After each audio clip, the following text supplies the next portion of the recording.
Chapter 488. Lionel watched all of this coldly from the distance. Even until their deaths, those white knights would have no idea that they had dug their own graves. The weapons Lionel had outfitted the demons with were very special. Each of them had a beast crystal at the core of the center of their design. When Lionel came across the predator ravens, he knew that he had gained a massive chance to turn the tide of this war. The force disruption abilities of the predator ravens was actually quite weak. As a result, they could only interrupt force-based techniques that relied heavily on order and organization. And, even then, if they ran into someone like Lionel whose internal sight was exceptionally strong, it would be an issue to interrupt him at all unless they had a large numbers advantage. This only made sense. Terrain was a world of weak talent, so how could the beasts that called it home be too powerful? They were very limited in the impact they could have, and this was only right. However, this was where Lionel could step in. Using the force disruption of the predator ravens as the base, he amplified it to the greatest degree he could. The ability of the predator ravens was ultimately a soul-type ability. Using this knowledge, Lionel combined it with a familiar ore, the Tier 8 Black Grade ore, Howling Tiger. Lionel had come across this ore during his time in the hive. In fact, he had even thought of making it a part of his divine armor at one point. At least, that was until he ran into a stronger domain-type Oregon. Howling Tiger was a domain soul-type Oregon. It could assault one's mind, wild fluctuation of soul force that manifested like a roaring tiger. This was an exceptionally valuable ore, as made obvious by its Tier 8 status. But, Lionel didn't need the effects to be so powerful. In addition, even if Lionel wanted the maximum effect, he would need enough ore to infuse the full essence into every weapon. If one did the calculations for just how much such a thing would cost, even the greatest tycoons of fourth-dimensional worlds would begin to feel the squeeze. Instead of doing this, Lionel just needed to incorporate a small sliver of Howling Tiger ore into each weapon, thus using its howling effect to amplify the force disruption ability of the weapons the demons wielded. When these weapons were used, a warrior would essentially have a small domain of about 2 meters around themselves where force within the standard of the fourth dimension became absolutely useless. That said, there was one glaring weakness of these treasures. While it impacted one's opponents, it was unfortunately subject to friendly fire. Not only would this treasure stop comrades from using force, even the wielder of the weapon itself would be unable to use force in the slightest. Other than pouring in force directly from one's body and into the weapon to sustain the domain, it was impossible to do anything else force-related. Due to such a striking weakness, this weapon would never be used by most people. The trade-off simply wouldn't be worth it for many warriors. Force was the foundation of too many abilities. Without it, it would be like tying one's hands behind one's back. But the demons were different. They were especially known for their physiques. Compared to humans, they were several times more powerful in this aspect.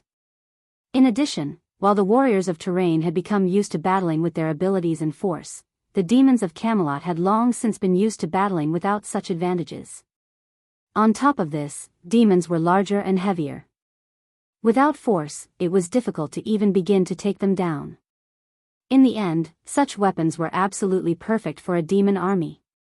Lionel's actions were practically like giving wings to a tiger. At that moment, Lionel turned his attention to the platform flying over the mountain range. They were likely still unaware that their people were being massacred.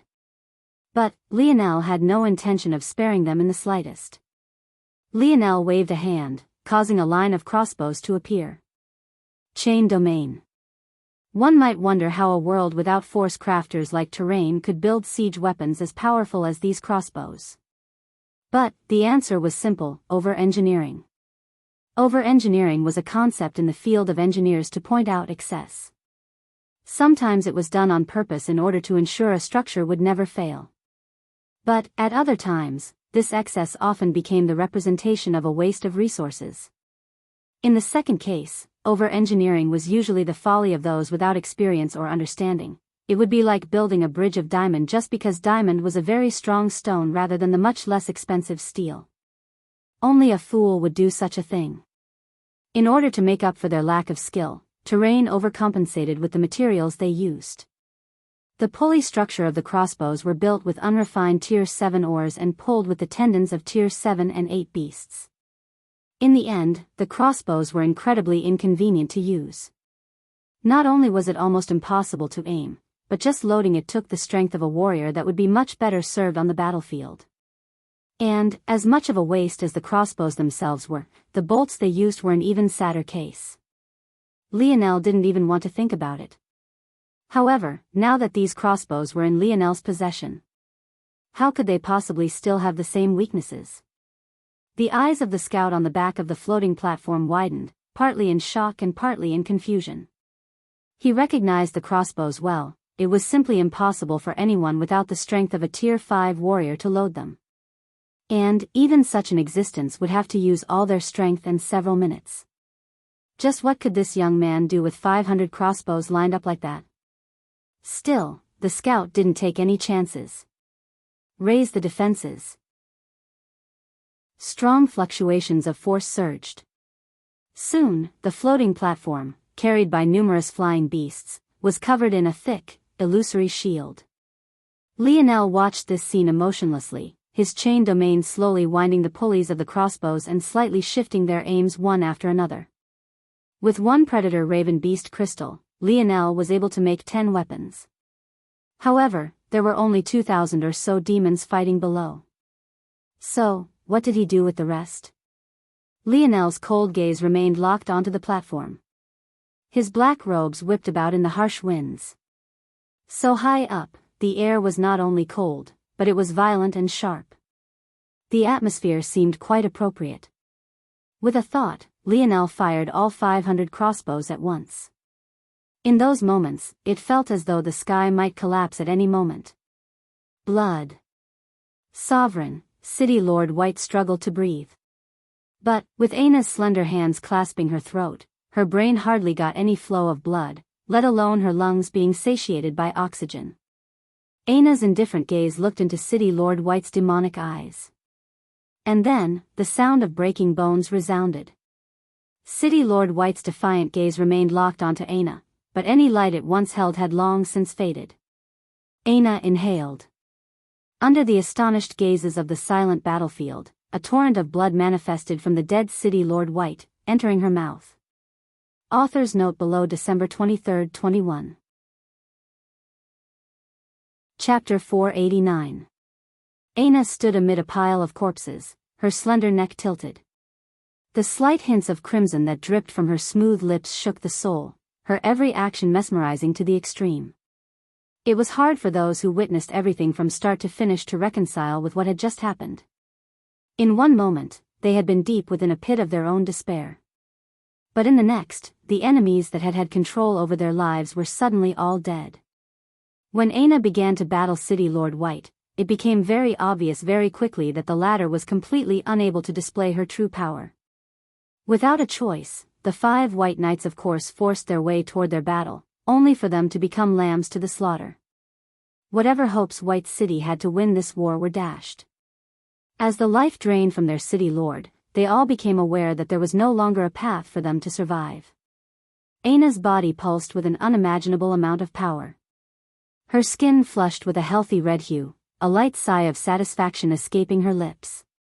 Just the sound alone made those who heard it feel their bones go soft.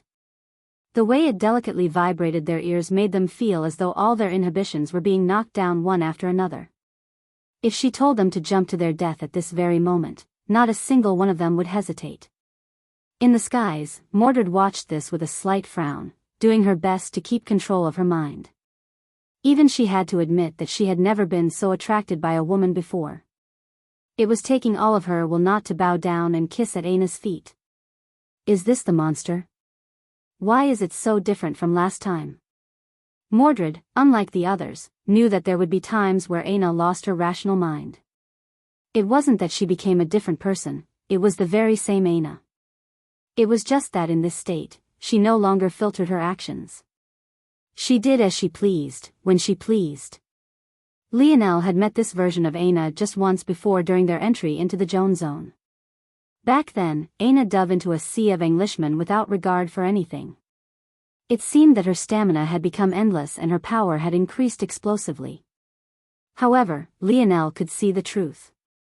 He saw that she was bordering on fatigue and that her body might collapse at any time. Though Lionel had been curious about what had happened back then, he assumed it had been related to Aina's lineage factor. After all, back then, he had sensed that there was something special about Aina's blood as well.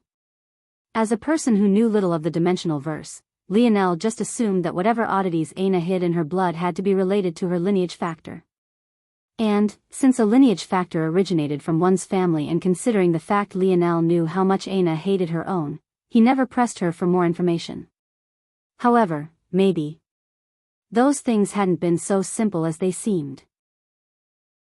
Mordred wasn't sure why this time was so different from the last. It could be because of City Lord White's appearance, or it could be because Aina had evolved. But, regardless of what the reason was, Mordred was certain of two things. The first was that Aina in such a state was absurdly powerful. Though City Lord White seemed to have been suppressed by her presence, she was still a Tier 7 existence. Not only that, but due to her ability being related to blood, her refinement level was far beyond a normal existence at this level. Yet, Aina had treated her like a toy. Unfortunately, that still left the second thing Mordred was certain of. The sound of a heartbeat resounded through the battlefield. Aina, who had been standing in an alluring posture in one moment, suddenly regained clarity. Her eyes, which had been an emotionless, abyssal pit, flashed with hints of pain. A heavy air of darkness swirled around her. Before anyone could react, Aina's face burst into a river of foul black blood. The cursed leeches which had not long ago disappeared into her came back in full force and even several times more powerful than before. Aina began to suffer a suppression worse than even what City Lord White had faced. The veins all across her body blackened one after another, her face swelling to the point it became unrecognizable. Her body shrank back to its original size. But, this time, whereas the scars had only been across her face before, they descended to her neck, crawling toward her heart. Aina convulsed, her eyes rolling back as she collapsed to the ground. She coughed, more foul black blood leaking from her lips. Aina. Mordred's eyes widened. She dove down from the skies, flashes of worry crossing her visage. Even she couldn't put into words why she was so protective of this little girl. But, what she did know was that she couldn't stand seeing anything happen to her. However, in that instant, Mordred wasn't the only one who moved. Noah and Jessica had been on the front lines since the very beginning. Though they didn't manage to have as large of an impact as they would have liked, no one could accuse them of not trying. But, this wasn't a matter that took any sort of precedence at this moment. Before, Noah was willing to let Aina go for the moment because her strength wasn't something he had to worry about. Unfortunately, it was clear that the situation had changed now. Aina was so powerful that he knew well that if she entered such a state again, he wouldn't stand a chance. In fact, he felt that beneath her presence, he couldn't even bear to lift a finger in an attempt to harm her. Such a feeling left him stifled as a prince. If she was really a member of the Brazinger family, she had to be detained. As for what his grandfather would decide to do after this, it would no longer have anything to do with him. Without hesitation, Noah shot forward. As though by tacit agreement, Jessica didn't lag behind a single step. Chapter 490. You. Mordred's brows shot up. Though she couldn't say that she was surprised by such a change, she was still somewhat caught off guard. Her entire mind had been focused on Aina's condition, so she wasn't particularly worried about what others were thinking at this moment. King Arthur frowned. Hang in there. He spoke to Lancelot quickly. He had been by the knight's side, but it seemed that he wouldn't be able to remain there. Unlike Lionel, it took King Arthur several moments to cast a 3-star mage art.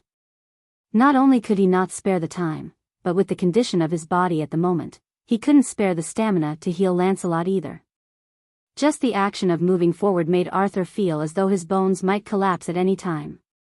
In order to protect his men and his wife, he had become the main frontline fighter against City Lord White, and it seemed that it was coming back to bite him now.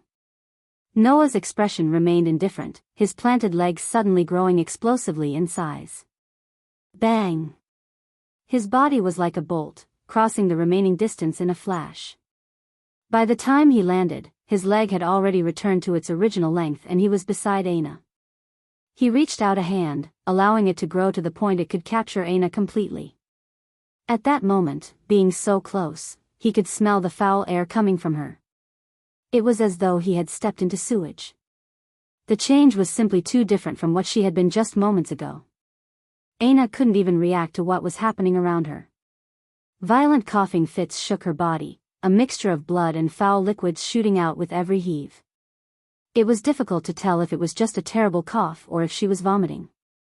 Just as Noah's enlarged hand was about to wrap around Aina, he smelled the scent of danger. But Jessica was to his side. With a simple command, the demonic beasts under Jessica's control shot forward, intercepting Mordred's rain of dark arrows from above. Without suspense, each one was pierced through and died in mere moments. But Jessica didn't even flinch. She had taken control of all of these demonic beasts in the first place so that she could use them as cannon fodder when she needed to. However, that didn't mean that all she had was cannon fodder. Jessica gripped at a set of polished marbles hanging from her hip. At the instant Mordred was slowed, she flicked one of these marbles forward.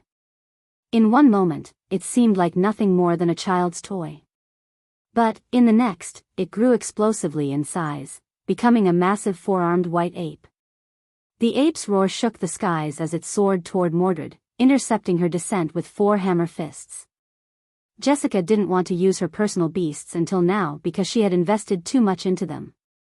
Not a single one had an ability worse than the S grade at birth, and not a single one hadn't been nurtured with all the finest nutrition and environments. However, they were ultimately still infants.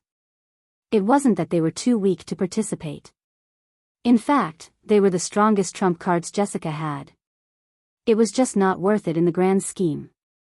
But now, facing an opponent she was sure wouldn't be a threat to the life of her precious babies, she no longer hesitated.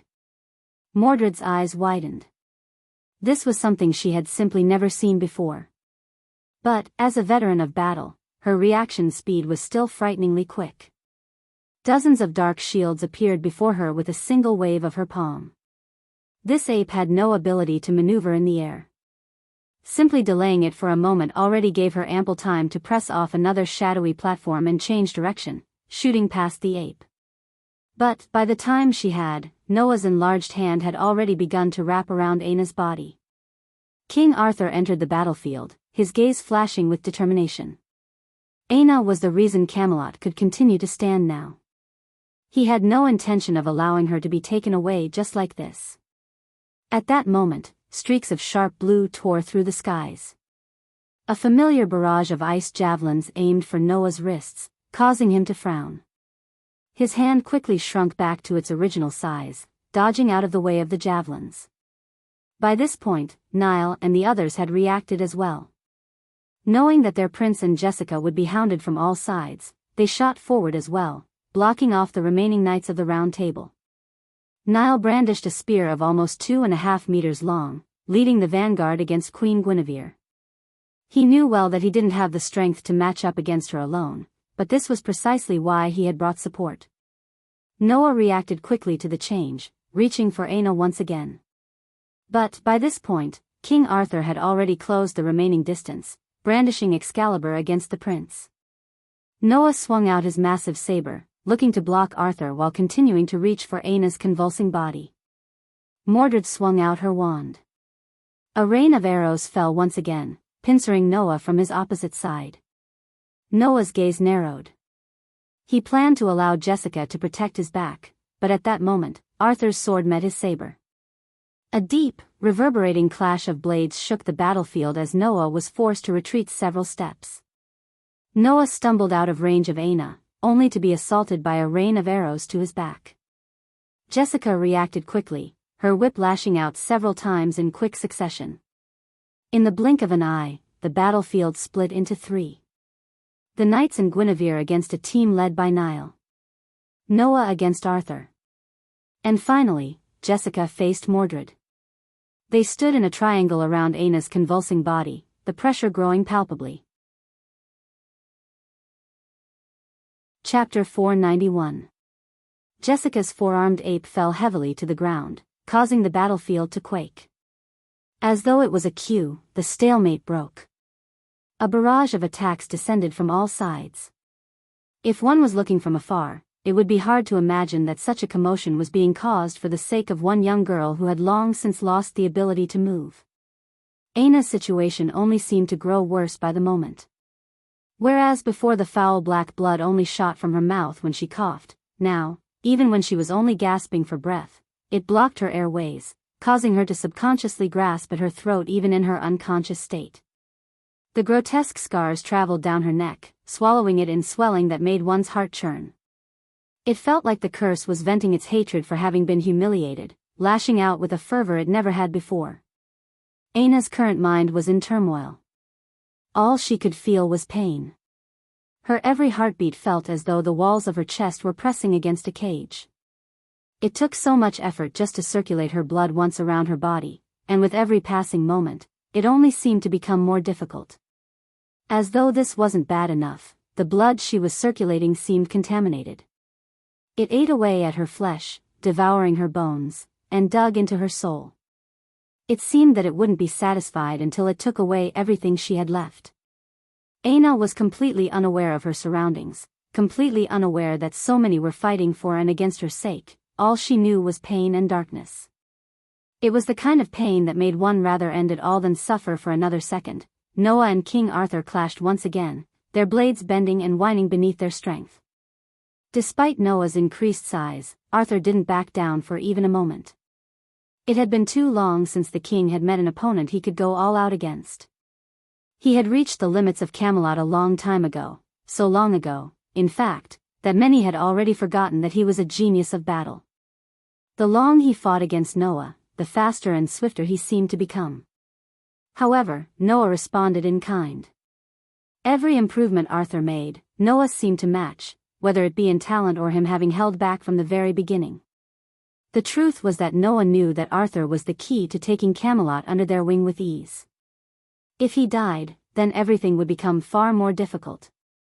It would be much easier if they could subdue this king without killing him, that would be for the best. But, at the same time, compared to the threat Aina posed, Camelot was worth far less. At least. That was what Noah thought until he began to fight Arthur in earnest. It looks like I have to get serious, Noah thought.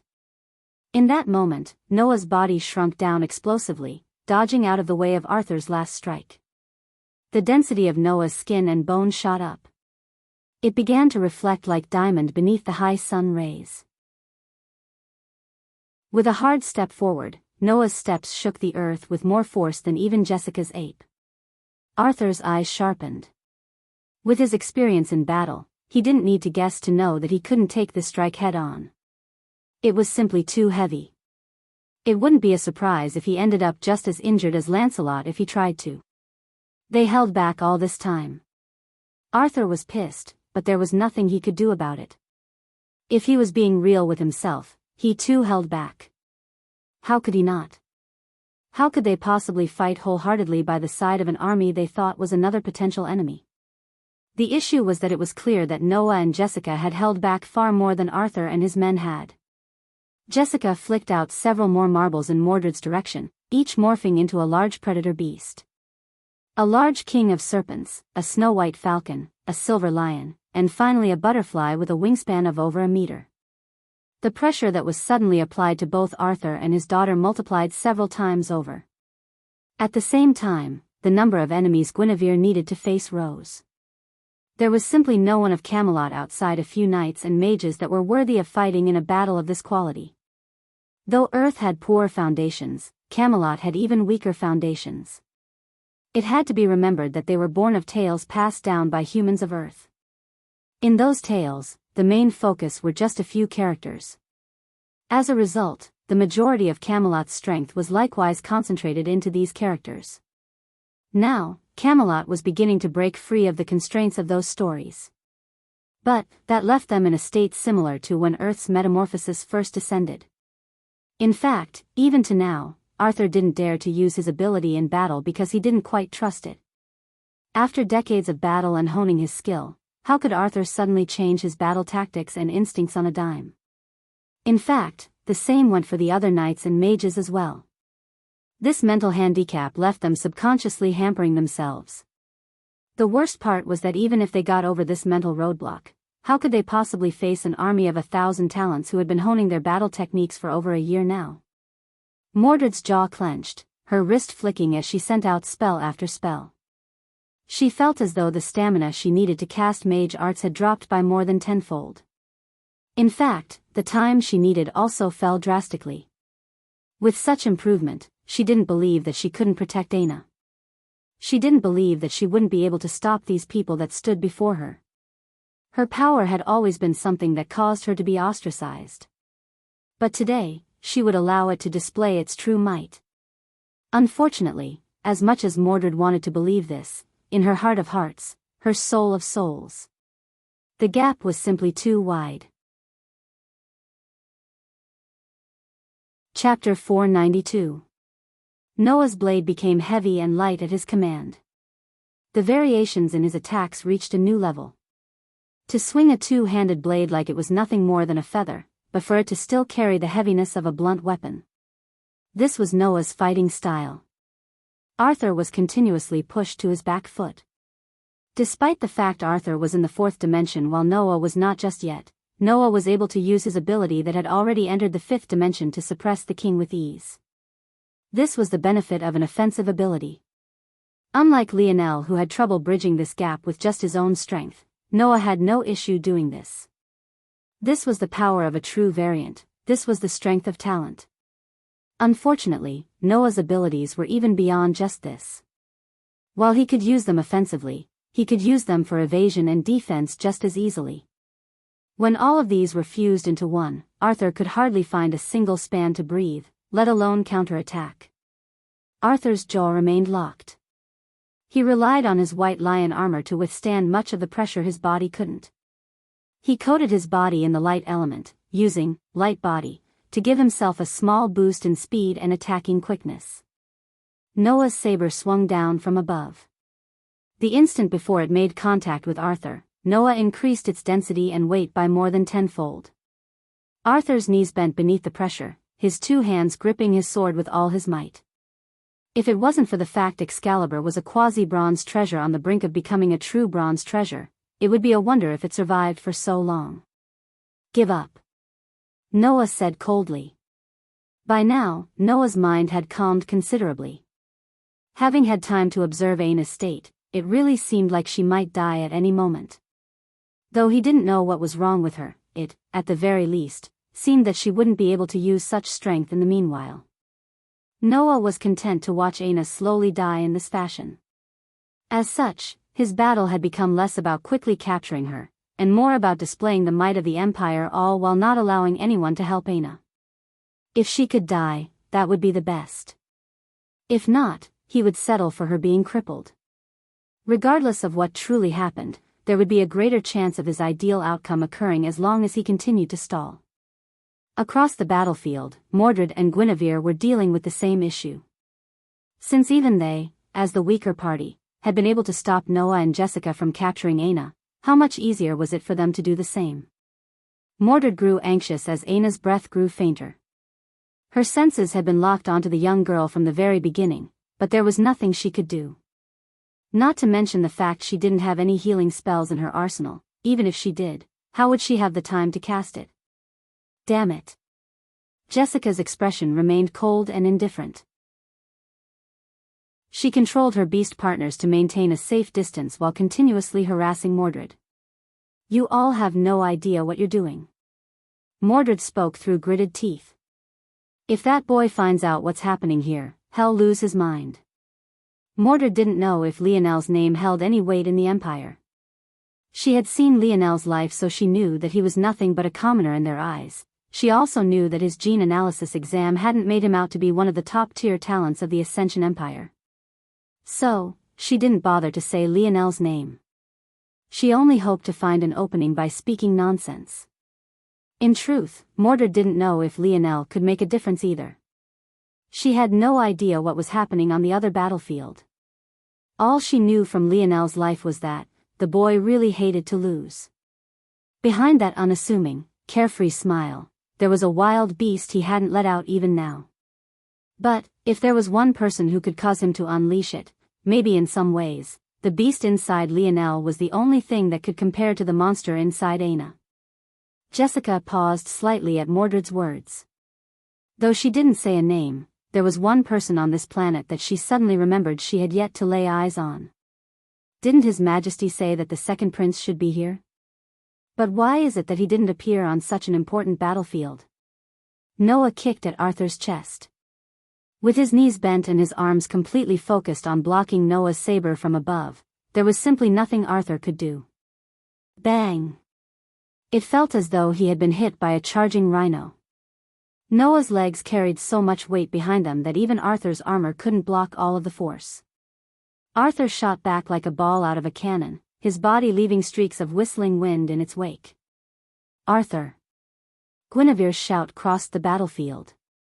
But, being pincered from all sides, she couldn't take a step forward, let alone charge out on her own. Mordred's gaze flickered, biting down on her teeth so hard the blood almost leaked from her gums. Arthur struggled to stand. He could practically hear the cracking of his ribs beneath his strain. But he had to stand, he couldn't afford not to. It had been a long time since Arthur felt this way. The reality of not being good enough hadn't come crashing down around him for a good long while now. He realized at this moment that this was what he had been missing for so many years. Another mountain to climb, another peak to cross. Only like this could he avoid becoming that version of himself his wife almost abandoned and his daughter despised so. All right, come on then. Arthur's voice came out in a growl. In fact, it wasn't even because he was enraged, he simply couldn't muster up the strength to project his true voice. Every breath made it feel as though thousands of daggers were stabbing into his lungs. I guess I can only use it, then. Noah seemed to cross the distance between them in a single step, his saber swinging down as though a part of his body. The strike was fierce and all-encompassing. Maybe it was because Noah had run out of patience, but it seemed as though he had truly struck to kill this time. Without even the strength to lift his arms or even breathe properly, what chance did Arthur stand? No. Guinevere and Mordred struggled with all their might. Even Lancelot tried to push himself up from the ground, ignoring his broken legs. But, it was all useless. It was at the moment Arthur's neck was about to be severed that his body suddenly flickered with a blinding golden light. In a mind-numbingly stupid feat, Arthur threw his sword to the side at the last instant. Clang! Noah's brow furrowed. His saber clashed against Arthur's armor. But, there was no Arthur. A streak of golden light zipped about as Arthur's armor and Excalibur crashed to the ground. It shot around in a circle as though it could hardly control itself before landing just before Arthur's thrown sword. In one instant, there was a streak of gold, and in the next, a naked man appeared, wielding a sword. Damn it! Arthur grit his teeth. He was king, but now his bare bottom was exposed for all to see. How was he going to live this one down? Chapter 493. Arthur concentrated, eventually managing to make his lower half a mist of light while maintaining a corporeal upper body. Only then did he sigh a breath of relief. His ability was far too difficult to control. It wasn't because its actual activation was difficult. That alone was as easy as breathing. It already felt as though it was a part of him. However, there were two problems. The first was that he couldn't take any objects with him when he activated his ability. Well, this wasn't entirely accurate. When it came to ordinary objects, if Arthur concentrated, he could turn them into flowing lights as well. He could even take these items with him as he entered his flowing light state. The issue was that he didn't have time to concentrate so much on a single task in battle. Beyond that, when it came to more substantial objects, the level of concentration needed increased explosively. The larger the object and the more valuable it was, the more difficult the process became. At Arthur's current level of proficiency, only the most mundane items from the third dimension could be taken with him. He couldn't even think of taking even the weakest fourth-dimensional existences, let alone his armor or Excalibur that were just mere half-steps from the fifth. Such a reality made Arthur's unwillingness obvious. If he wanted to use his ability, he would need to be stark naked. And, even if he was willing to do this, he would have to abandon his weapon most of the time. However, aside from this, Arthur knew how truly frightening his ability could be if used properly. He was practically invulnerable, his affinity with the light element skyrocketed to the point that maybe only Lionel was above him in regards to citizens of Earth, and even that wasn't guaranteed. Also, in his flow-like state, he could practically ignore the previous injuries to his body. This last part was maybe the most useful at this moment. Since Arthur's body was practically entirely formed of light particles, its individual parts were far less reliant on each other. If he controlled his injuries to entering a flow state, he wouldn't feel any pain. In addition, his healing accelerated in his flow state. Still, all of this led to his second problem: he was too fast. So fast that he couldn't even properly control his own body. It made it almost too difficult to battle in this state. His mind simply couldn't keep up with his movements. However, Noah didn't need to know this. Arthur just needed an opening. Just one opening to injure the prince enough to force him into a retreat. As long as he could do this, then they could stabilize Aina's situation and hopefully find another solution to deal with the Empire. What Arthur didn't expect, though, was that even as he was preparing to fight and even as Noah was sizing him up, that the battlefield would suddenly freeze. As though it had been plunged into an icy hell, their hearts all came to a grinding halt in that very instant. Moments ago Lionel shot through the skies on his shuttle, leaving a trail of gold in his wake. The little minx snuggled cozily in his hair, a light black fog emitting from its body. The good thing about Camelot was that he didn't need to worry about invalids. Maybe it was because of their origin, but as the people of Camelot awakened to their abilities, none of them failed. This might very well have been another hidden reward of a mythological zone. Right now, Earth was indeed in dire need of population. They hardly had a few million people remaining. Of course, Camelot's appearance might not even double their current populace, but such an influx of talents couldn't be underestimated. As things stood at the moment, these people of Camelot wouldn't be useful in a short time. But, if there were some changes to the overall political climate of Camelot, they wouldn't be a long ways away from becoming assets. The situation in the Demon Empire has been stabilized. If White City committed as much manpower as I think they did, they're likely not far away from being finished. The only remaining variable is City Lord White and her power level. Unfortunately, though Lionel was likely more informed about terrain than most others of Earth, he was still lacking in such details.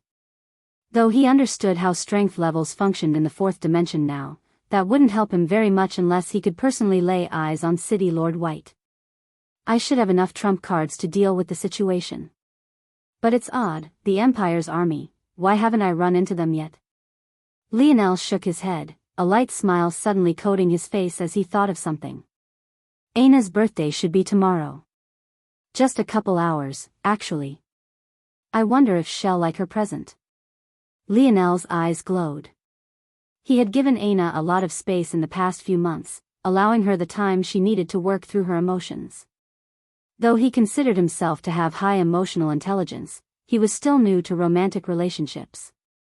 His entire mind was filled with idealized versions of love he had seen in those vintage movies his dad always made him watch. But those movies always ended when the guy got the girl. Why did none of them ever explain what to do after that?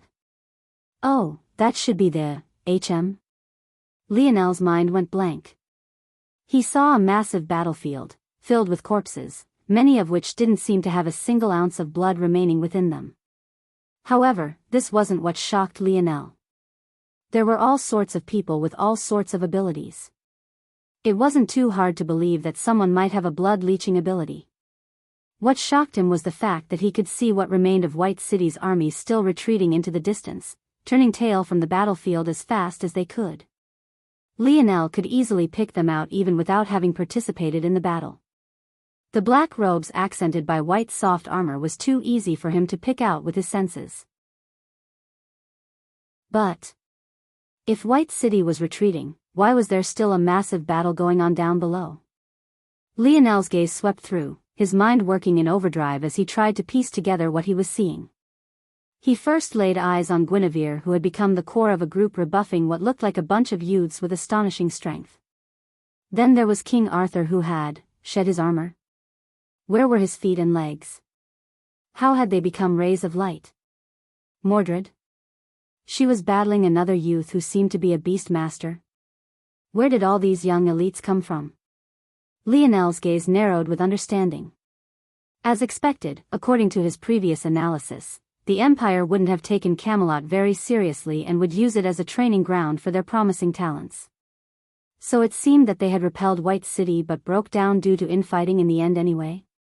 But even if they wanted to fight, would they really choose to do so right here and right now? Something must have sparked it. What could have? Lionel froze. In that moment, the whole world seemed to vanish. In his vision, only a petite young woman madly convulsing remained. Lionel's heart stopped beating, his breath becoming as shallow as a dead man's. He watched as Jessica tried to direct her beasts around Mordred, forcing the Demon Empress to block them. He watched as Noah blocked Arthur's path toward healing the young woman. He watched as Niall and the others tried to press past Guinevere's troop. And then, he saw red. Chapter 494. Wild fluctuations of red-violet aura surged around Lionel. A towering tornado of force swirled around his body, bronze runes flickering into existence across his skin. The little mink woke from his nap, low growls standing its hair on end. At that moment, everyone's sights focused toward the same direction. With how high up Lionel's shuttle had been, he was nothing but a faint black dot in the sky. But there was no denying the surge of energy coming from that direction. Even those without the ability to see so far could feel the changes. Lionel's shuttle morphed into a surfboard, streaking down from the clouds as though a meteor crashing toward the earth. By the time he got in range for those without sensory abilities to see him clearly, the cold stoicism on his face was all anyone could seem to focus on. It felt as though it was a dam holding back the raging waters of his fury. Beneath that placid exterior, there was a volcano on the verge of eruption. Seeing Lionel's appearance, Mordred was among the few who sighed a breath of relief. She knew that if Lionel was here, then that must mean that the situation on the other battlefield had already been dealt with. And, judging by his current appearance, it was also clear that he already had a minor grasp of exactly what was happening here. Isn't he descending too fast, though? Mordred couldn't help but worry. She knew how deep Lionel's feelings for Aina were. In such a situation, she couldn't even be certain that he would care much about his own safety. Just as Mordred was about to try to warn Lionel, his surfboard came to a grinding halt, causing her heart to stutter. The shearing forces of such abrupt changes in speed would be no different to crashing into the ground. Was Lionel trying to kill himself? However, what was even more shocking than this was the fact that Lionel seemed completely unaffected. In fact, before anyone could wonder why he was still 20 meters above the ground, his surfboard vanished, leaving him to plummet to the ground on his own. At that moment, Niall finally awoke from his stupor. He didn't know who this person was, but judging by the way his gaze had been locked onto Aina from start to finish, Niall could already guess what this unknown entity's goal was. Stop him. Long-ranged units, fire. Niall had already been directing a small troop against Guinevere and the remaining 5 knights of the Round Table. So, hearing his new orders now, the transition was seamless. However, it was as though Lionel couldn't even see the arrows streaking toward him. He hardly said a word, yet a strong current of earth elemental energies formed a bronze bell around him. Pung! Pung! Pung! The barrage didn't even stand a chance. Let alone cracking Lionel's defenses, they rebounded away without suspense. Bang! Lionel crashed heavily into the ground. However, the sight of him breaking several bones or becoming a pile of mush never occurred. A small crater splintered out beneath his weight. But, Lionel had hardly felt his 2 feet touch earth before he shot forward. For a moment, he looked no different from King Arthur. His body almost became a streak of golden light, blazing a trail past Nile and his men to appear beside Aina in a flash. No one could react. Not a single soul could even comprehend what was happening. How had a single person managed to complete what so many of them had been trying to for the last several minutes? Lionel fell to his knees beside Aina's convulsing body, his gaze finally giving way to emotion. Watching her in this state, he almost felt as though her pain was his own. The pain of opening his lineage factor, the torture he had put his hands through over the past months, even those savage beatings he had taken at the hands of Lamorak, none of those things could match the pain he was feeling now. He didn't care about the foul odor coming from Aina's body, nor did he care that her face was completely unrecognizable beneath the inflamed scars that had begun to travel down her neck. He slid a hand beneath her head, hoping that the tilt would help her expel more of the black blood without her choking on it. What do I do? What's wrong with her? Lionel's first instinct was to cast as many grand heals as he could. But his instincts told him doing so would be useless. Ping, replying to seed, 1-star monolayered curse detected. According to analysis, curse was implemented during infancy, making it near the strength of a 4-star tetralayered curse in efficacy. Lionel's pupils flickered. A curse? He didn't know anything about them. He wasn't sure of what the nomenclature meant and what the difference between a 1-star monolayered curse and a 4-star tetralayered curse was. But this did confirm one thing to him: Aina's scars weren't so simple. Before, he thought that the reason the cleansing waters managed to help their inflammation was due to the fact it had cured them of their infections. To a layman, Aina's scars looked like infected wounds that might burst with pus at any moment. In fact, Lionel thought this was the case as well.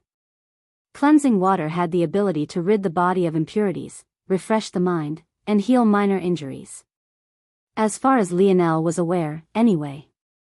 He never truly felt anything particularly special about the cleansing waters, especially since his supply was so abundant. It wasn't until Aina spoke of its specialness that he finally raised an eyebrow. But now, it was exactly what Aina needed. The segmented cube appeared. Under Lionel's control, streams of water exited and flowed into Aina's nostrils and lips. The effect was slow and hardly noticeable, but with Lionel's senses, he easily picked up on them. Though the impact wasn't as great as Lionel hoped, it was still a small light at the end of the tunnel. Lionel's gaze suddenly sharpened.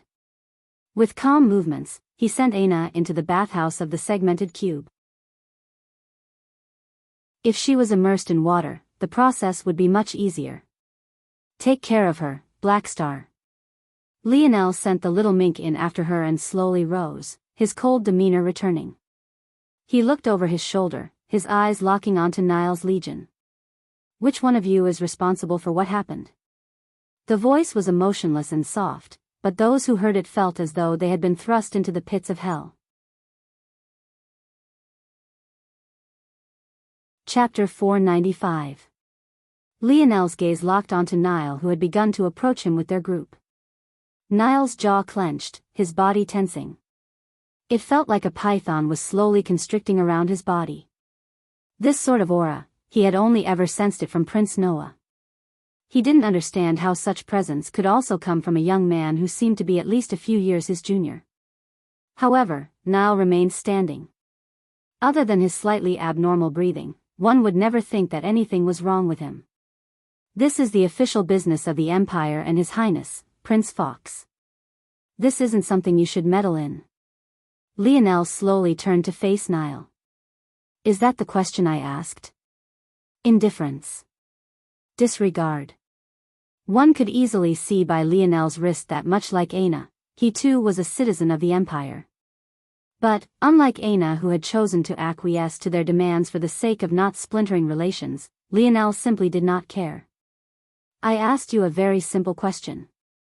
Lionel took a step forward. Who is responsible? Nile stood, his spine shivering. He gripped his spear as tightly as he could, trying to calm himself.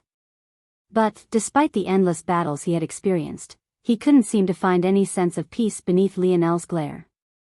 It was fine for someone of Camelot to not understand the strength of the Empire, but Lionel, as a person who had grown up within its walls and been indoctrinated since birth, shouldn't be so ignorant.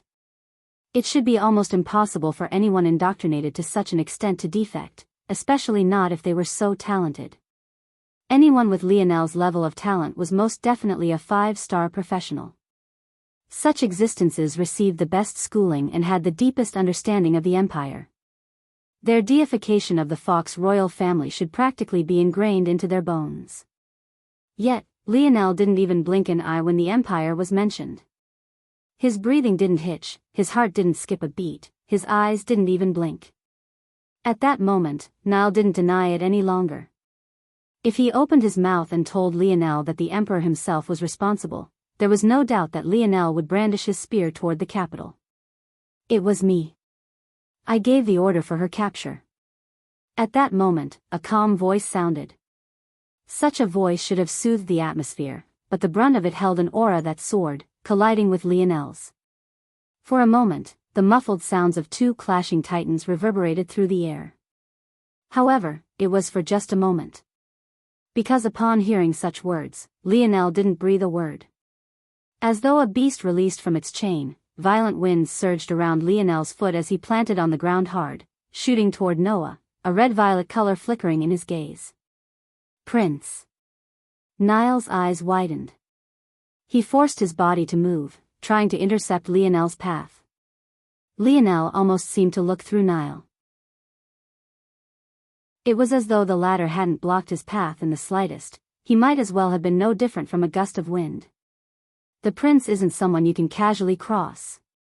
Niall roared, but from an objective party's vantage point, he seemed to be trying to shout his fear away. Those who were just under his command, even to this point, didn't seem to have the ability to move in the slightest. Even after seeing through to Lionel's goal, they felt that their movements were sluggish and uncoordinated. Niall brandished his spear, piercing it forward with all his might. Crackling lightning flickered within his irises, dancing within them and leaving arcs of blue in their wake. His spear seemed to react in kind, its tip crackling with the same fierceness. Niall didn't believe that the bronze bell that surrounded Lionel could deflect his strike just as easily. But, what was shocking was that the illusory bell dissipated just when Lionel entered the range of Niall's blade. "Piss off," Lionel said coldly, his fist whipping forward. The sound of his bones popping and his muscles stretching resounded. In one moment, Lionel seemed like just a single man.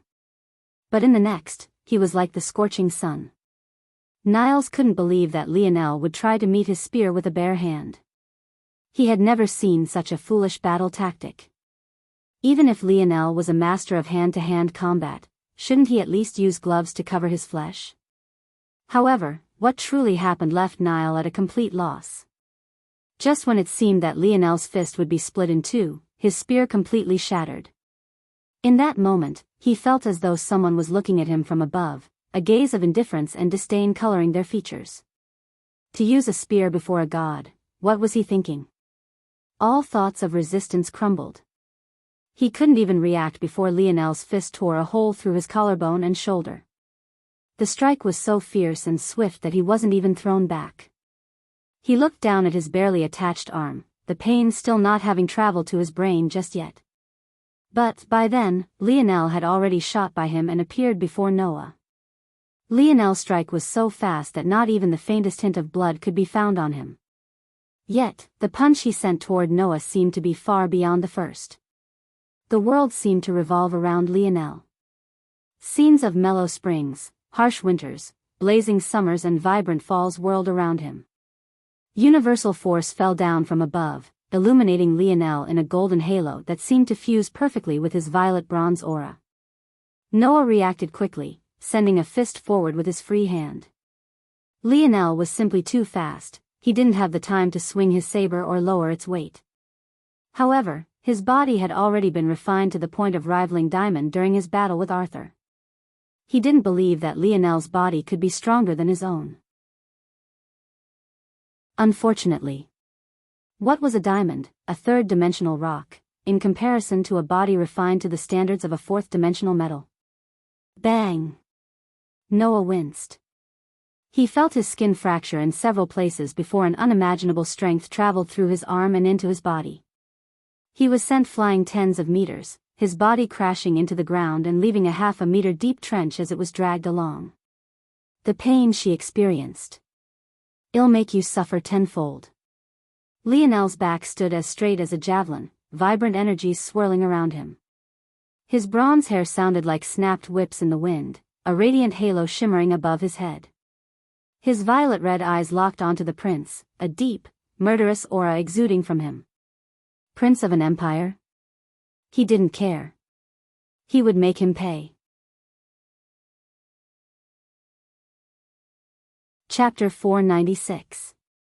Prince. Jessica's countenance shifted.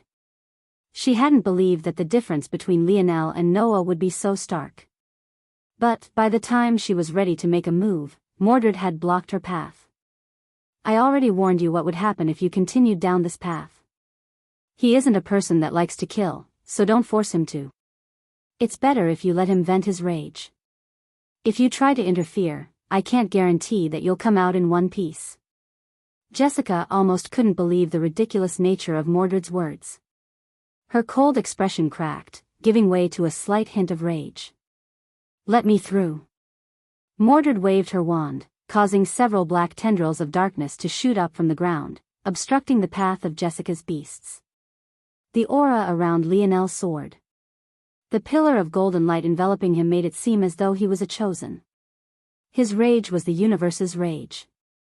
If he wanted someone to suffer, they would. Nothing more, nothing less.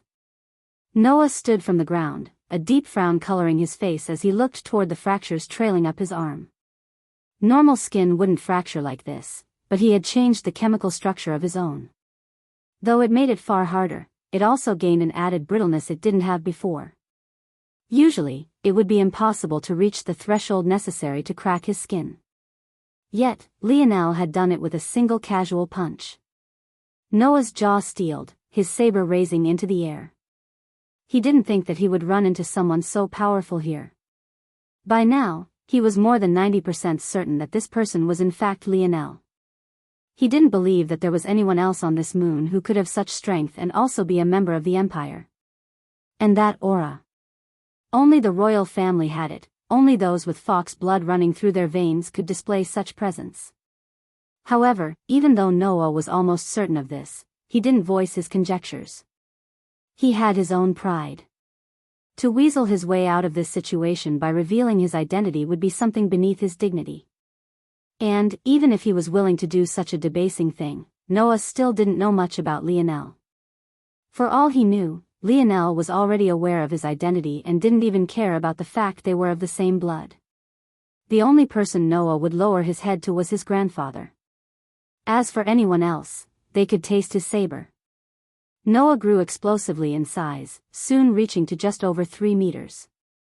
Though he wasn't as the 5-meter height he reached when battling City Lord White, the density of his bones, blood and muscle couldn't even be compared. This was his true strongest state. The sound of slashing winds circled around him, his blue blade radiating with a glow. You've stepped into the peak of the Four Seasons realm. Noah said coldly. By his demeanor, he was clearly not asking a question. Rather, he was simply stating a fact.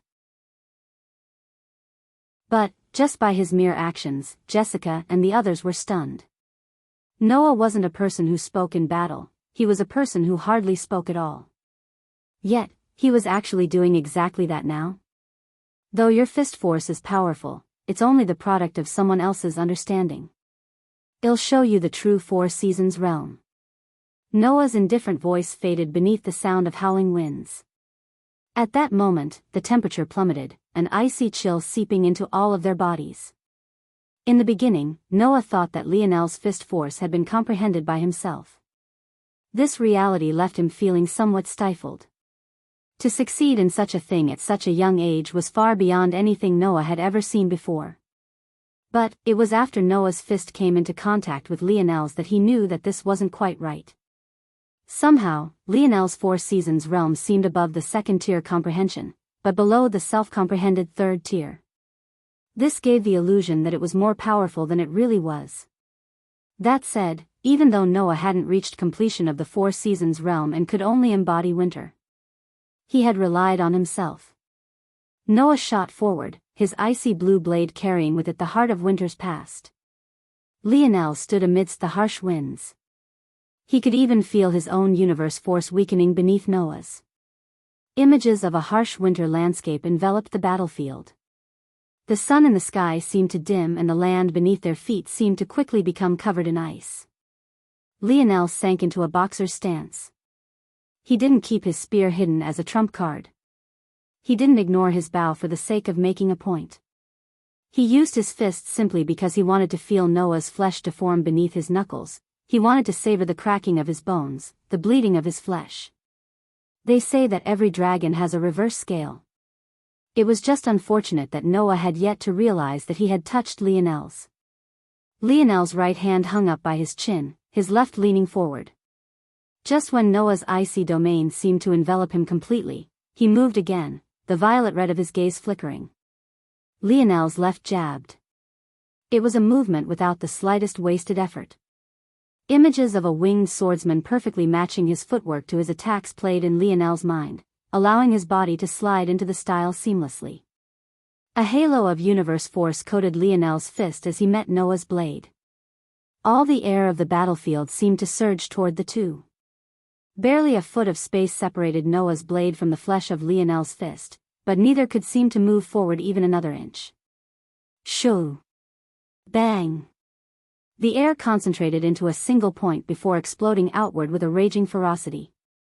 The accumulating snow was blasted away, leaving a crater of brown soil around them. Noah's emerald eyes looked down at Lionel, his white gold hair whipping beneath the aftermath of their clash. Lionel looked up to meet his gaze, a fury hidden deep within their indifference.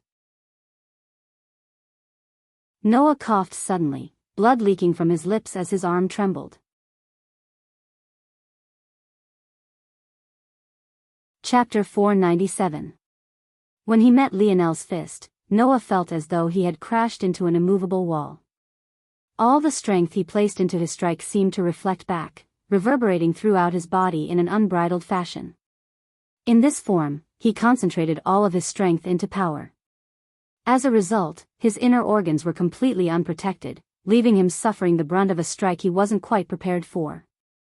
Noah could tell that his use of universe force was beyond Lionel's.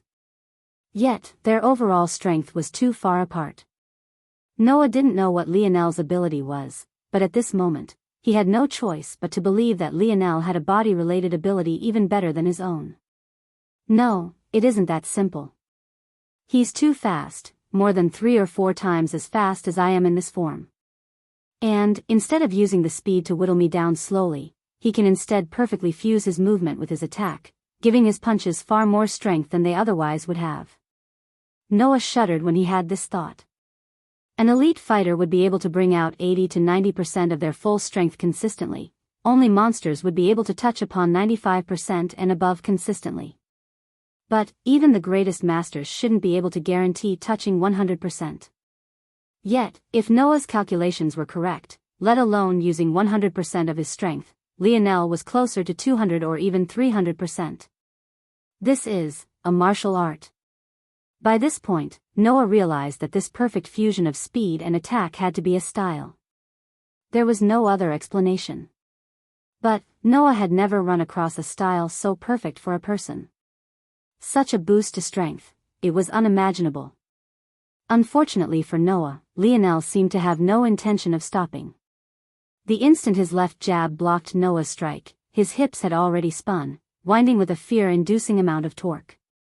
Lionel's body was like a streak of light, crossing into Noah's attack range and hooking a punch at his torso. Lionel didn't seem to care that Noah stood a meter taller than him. Even if he was 10 meters taller, Lionel would cut him down just the same. Noah's torso flexed, the armors he wore radiating with a faint light. But, Lionel's right fist continued as though he didn't sense a thing. Bang! Oof! Noah felt as though all the air in his lungs had been knocked out at once. He swung his saber to the side, trying to get Lionel to back off. But, because of its length, the blade was effectively a mid-ranged weapon. In such close quarters, its flexibility was lacking. Lionel simply shifted to the side, rolling his shoulder to block the flat of Noah's blade. His movements held a natural air to them, interrupting the prince's attempt. Lionel's fists suddenly accelerated. His form was textbook, as though he was perfectly reflecting the dreams of all orthodox boxing. A quick three-punch combo left shocking dents in Noah's armor. From afar, it looks as though 3 cannonballs had crashed into his torso, shredding his inner organs to minced meat. But the armor recovered quickly. In the blink of an eye, it was as though nothing had happened at all. Unfortunately for Noah, Lionel's barrage didn't come to a stop. The fists rained down with such speed and quickness that pain was all Noah could feel. Even his attempts at brandishing his saber ended in vicious counters that left his right arm practically useless. If Noah didn't know better, he would think that Lionel's ability was to see the future. Even before his muscles could twitch, Lionel's fist would interrupt his next attempted movement, leaving his mouth practically foaming with blood. "Your Highness." Jessica's cold, aloof expression finally collapsed completely. Sensing Jessica's agitation, the 4-armed white ape seemed to have a breakthrough, charging past Mordred's blockade. A sharp gash appeared on its back, leaving its white fur matted in blood. But it didn't seem to notice, its enraged roar bearing down on Lionel from his back. "Lionel!" Mordred shouted out a warning. She was a veteran of battle. She could tell that the difference between Noah and Lionel wasn't so large. It was just that Lionel's combat effectiveness had gained him the upper hand. Mordred knew that this was reliant on Lionel's ability. But, just as easily as Lionel gained the initiative, he could just as easily lose it. The reality, though, was that Mordred still underestimated Lionel. Lionel didn't even turn back to the ape. He pretended as though it wasn't approaching him at all. Noah tried to retreat, but between the two of them, who had the greater speed? And, with Lionel's ability to predict Noah's movements before they even came to fruition, what chance did he have of distancing himself from Lionel's fists? Noah's armor became like a field of fallen meteors. Lionel's movements were so perfect and flawless that even the strength of his punches didn't seem to be enough to give Noah any momentum to retreat. Lionel stuck to him as though dancing to a rhythm. Every time the ape came close enough to attack, Lionel's hips would shift and his feet would shuffle, his barrage of attacks forcing Noah's back toward the infuriated ape. Noah's eyes lost focus, his body seizing. Whatever control he had over his ability faded, causing his figure to shrink. Lionel's rain of fists was relentless. His cold and indifferent gaze flashed with a ruby red. It felt as though he couldn't hit this prince enough, as though no amount of pain Noah suffered would appease him. He didn't even care about the expenditure of his dream force. He had long since activated his dreamscape battle sense in full force. There was nothing more he wanted in this world than to bury this bastard. "Please. Please stop." Jessica's voice was hardly rose over the sound of Lionel's fists hitting Noah. Even as his own blood coated his knuckles, he hardly reacted in the slightest. "Please, Lionel. He's your cousin. You share a grandfather. Stop." Chapter 498. Lionel's endless barrage of fists suddenly came to a grinding halt, his indifferent gaze flickering. Unconscious, Noah finally fell heavily to the ground, his breathing short and hurried. Maybe he could consider himself lucky to be in such a state, or it would be impossible to measure the amount of pain he would be in. At that moment, the roaring white ape finally got an opening to attack, but it seemed to lose its will when Lionel swept a gaze over it. It felt a heavy gravity field envelop it, making its knees tremble. Lionel frowned, shifting his senses toward Jessica, who was still in a state of agitation. Ignoring everything else, Lionel's palm flipped over to reveal the flat disc-like dictionary. "Who is my grandfather?" Ping! The dictionary flickered, causing Lionel's eyes to narrow. It had been a long time since one of his questions caused a recording to appear. Usually, if Lionel didn't want to watch a mechanical version of his father, he had to go back and watch the lessons his old man left on force crafting. But, it seemed he wouldn't have to this time. I never expected you to ask this question." Lionel's father appeared with his usual carefree demeanor, scratching the back of his head. Eventually, he pushed his glasses up and looked forward.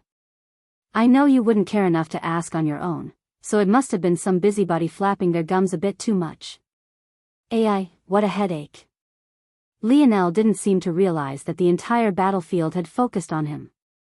In fact, the others felt their knees go weak, any surprise they felt for Lionel being a member of the royal family being washed away by the sight of the man in the projection.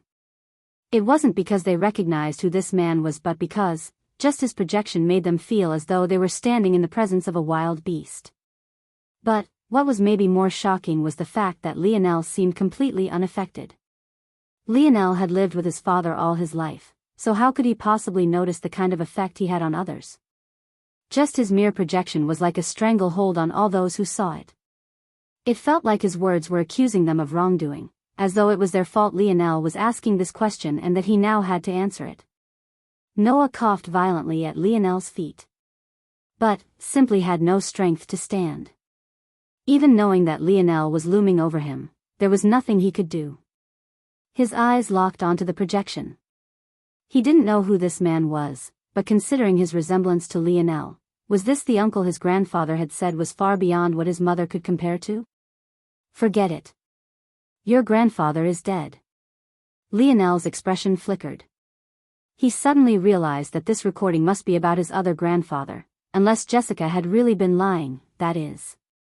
As far as he was aware, Emperor Fox wasn't dead, so this could only mean that his father wasn't talking about him. Still, Lionel didn't react much to this. His grandparents had never been in his life, so one way or another, he had always assumed they were dead. Like his mother before he had memories of her, he didn't care much. Well, he didn't care much until he saw a flicker of rage in his father's expression. In all his life, Lionel had never seen his father become angry. Much of his own personality came from his father, the same cheery, charming smile they shared obviously originated from him. There was only one time Lionel could even remember his father displaying any emotion other than carefreeness, and that was when he spoke about treating familiars like friends. Back then, Lionel's father had been adamant that he must treat his metal spirit well. But, even then, though his father had formed a murderous aura, it wasn't rage. It wasn't this kind of visceral gut punch this projection was reflecting now. The temperature of the surroundings seemed to plummet. This part of the recording will only trigger if you've mentioned Scarlet Star Force and your grandfather, while also reaching a certain standard of strength. It seems that you haven't just yet, so this is all I will say. The recording flickered and disappeared, leaving Lionel staring coldly at the silver disc in his hand. His father's words were short and brisk, but they already made his already foul mood worse. Jessica panicked. When she sensed the shift in Lionel's mood, she thought that he would think she had been lying. Though she didn't know what that treasure of Lionel's was, she could tell that Lionel trusted it. But, it was also impossible for Emperor Fox to be dead. Just saying such a thing was tantamount to questioning the royal family's sovereignty, not that Jessica dared to bring up such a thing now. It must be his paternal grandfather that recording is speaking about. That's right, I just need him to ask about his mater. Before Jessica could finish her thought, Lionel had already spoken again, his voice carrying a chill several times more potent than the last. Is Emperor Fox my grandfather? Ping! To Lionel's surprise, another recording formed soon after the first. This time, his father's presence was much more casual. Even still, Jessica and others felt as though their bodies were being constricted to the point where even breathing became difficult. Oh, you finally found out about that old fart, huh? Those members of the Empire choked on their own spit. This was the Emperor they were talking about. Who dared to call him an old fart? Gervais is indeed your grandfather. Only after meeting him did I learn where your mother gets her hard-headedness. Now that I think about it, you're stubborn like that too, Aya, my precious Jean Poole.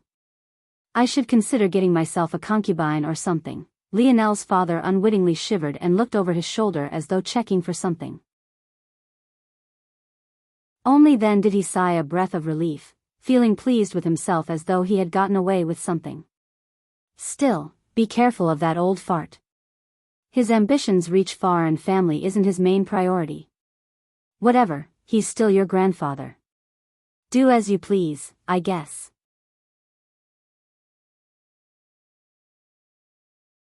Chapter 499. Maybe when someone learned that they secretly had a great background, they would be ecstatic. All their worries and hardships would now be coming to an end and they could finally live out a life of peace. However, this wasn't how Lionel reacted in the slightest. The first thing he thought of when he learned the truth was the number of people who had died when the metamorphosis began. No, died wasn't the proper term. They had been sacrificed. For the sake of having an easier path of development and having less invalids to deal with, these people had been discarded like trash by this emperor that also happened to be his grandfather. Lionel didn't particularly feel abandoned by his grandfather either. Another human reaction would be to feel as though his existence had been ignored for so long. If his grandfather knew he had another grandson, why didn't he come into contact with him sooner? But, once again, Lionel didn't feel like this. Lionel could tell from all the clues that his father likely originated from a higher dimensional world. If he couldn't piece this together, then whatever worth his calculative mind had would be next to zero. Due to understanding this, he knew that the relation between his family members was likely quite strained and odd.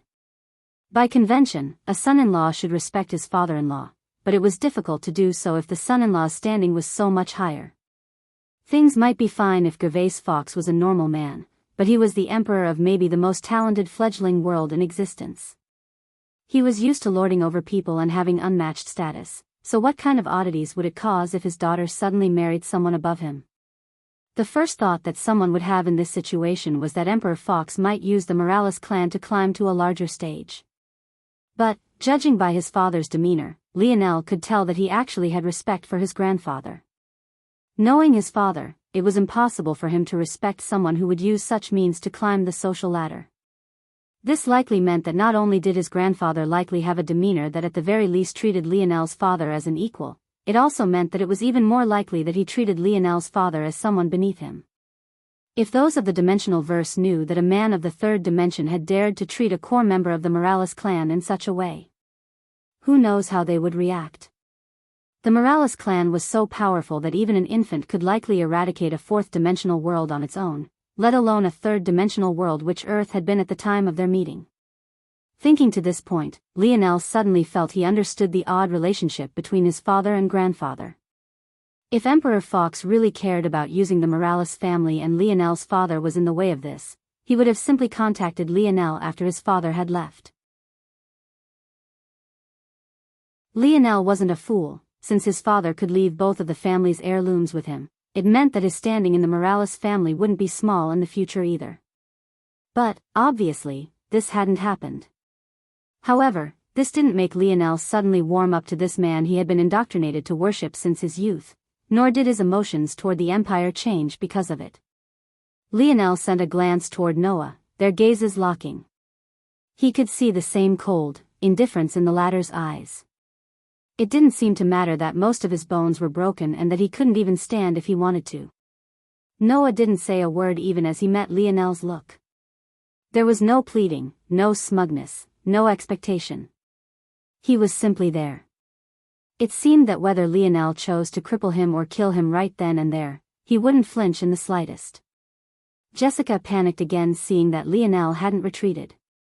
We didn't know that she was related to you. Jessica felt helpless. This was the only thing she could say. They truly hadn't known about Aina, the Emperor never said anything about her to them. They were only aware of Lionel's appearance here due to Emperor Fox in the first place. Since he hadn't said anything about Aina, how could they know? But, the argument was feeble and Jessica knew it. A Brazinger was a Brazinger in the end. Even if they knew Aina was related to Lionel, there was no guarantee that they wouldn't have made a move anyway. And, beyond that, this was more than just a matter of attacking a perceived enemy, it was also about attacking someone who was very likely the reason you won this battle to begin with. Even if Noah had stopped holding back and unleashed his full power like he had against Lionel, it was unlikely that City Lord White would have been defeated if not for Aina. So, what was their excuse for this, exactly? Lionel didn't respond to Jessica's words. In truth, he still wasn't aware of everything that had happened in this place. So, he obviously wasn't aware that Aina was the reason they had won the battle. That said, the the fact that she had risked herself fighting for the Empire only to be treated like this in the end. This thought alone was enough to fuel his rage. Lionel turned and walked away, breaking free of Noah's gaze without a word. He crossed the battlefield and entered the segmented cube that remained waiting for him. He didn't want to bear the burden of killing a family member. But, more importantly than that, he wouldn't be able to bear doing such a thing until he understood how his mother would feel about such a thing. For now, he would let Noah go.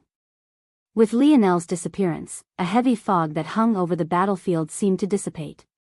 Arthur coughed lightly, sliding back into his armor to hide away his naked body. TCH, that boy sure is a demon when he gets pissed off. Arthur shook his head, his lips curling. And here I thought I finally met one of those beauty is more than skin-deep unicorns. To think that the girl he fawns over so much is actually such a beauty, what a sly fox. Arthur looked around at the mess the battlefield had become and shook his head. It seemed he would have to deal with all the heavy lifting. At this very moment, news of City Lord White's death had already traveled to the ears of the Kiefer family.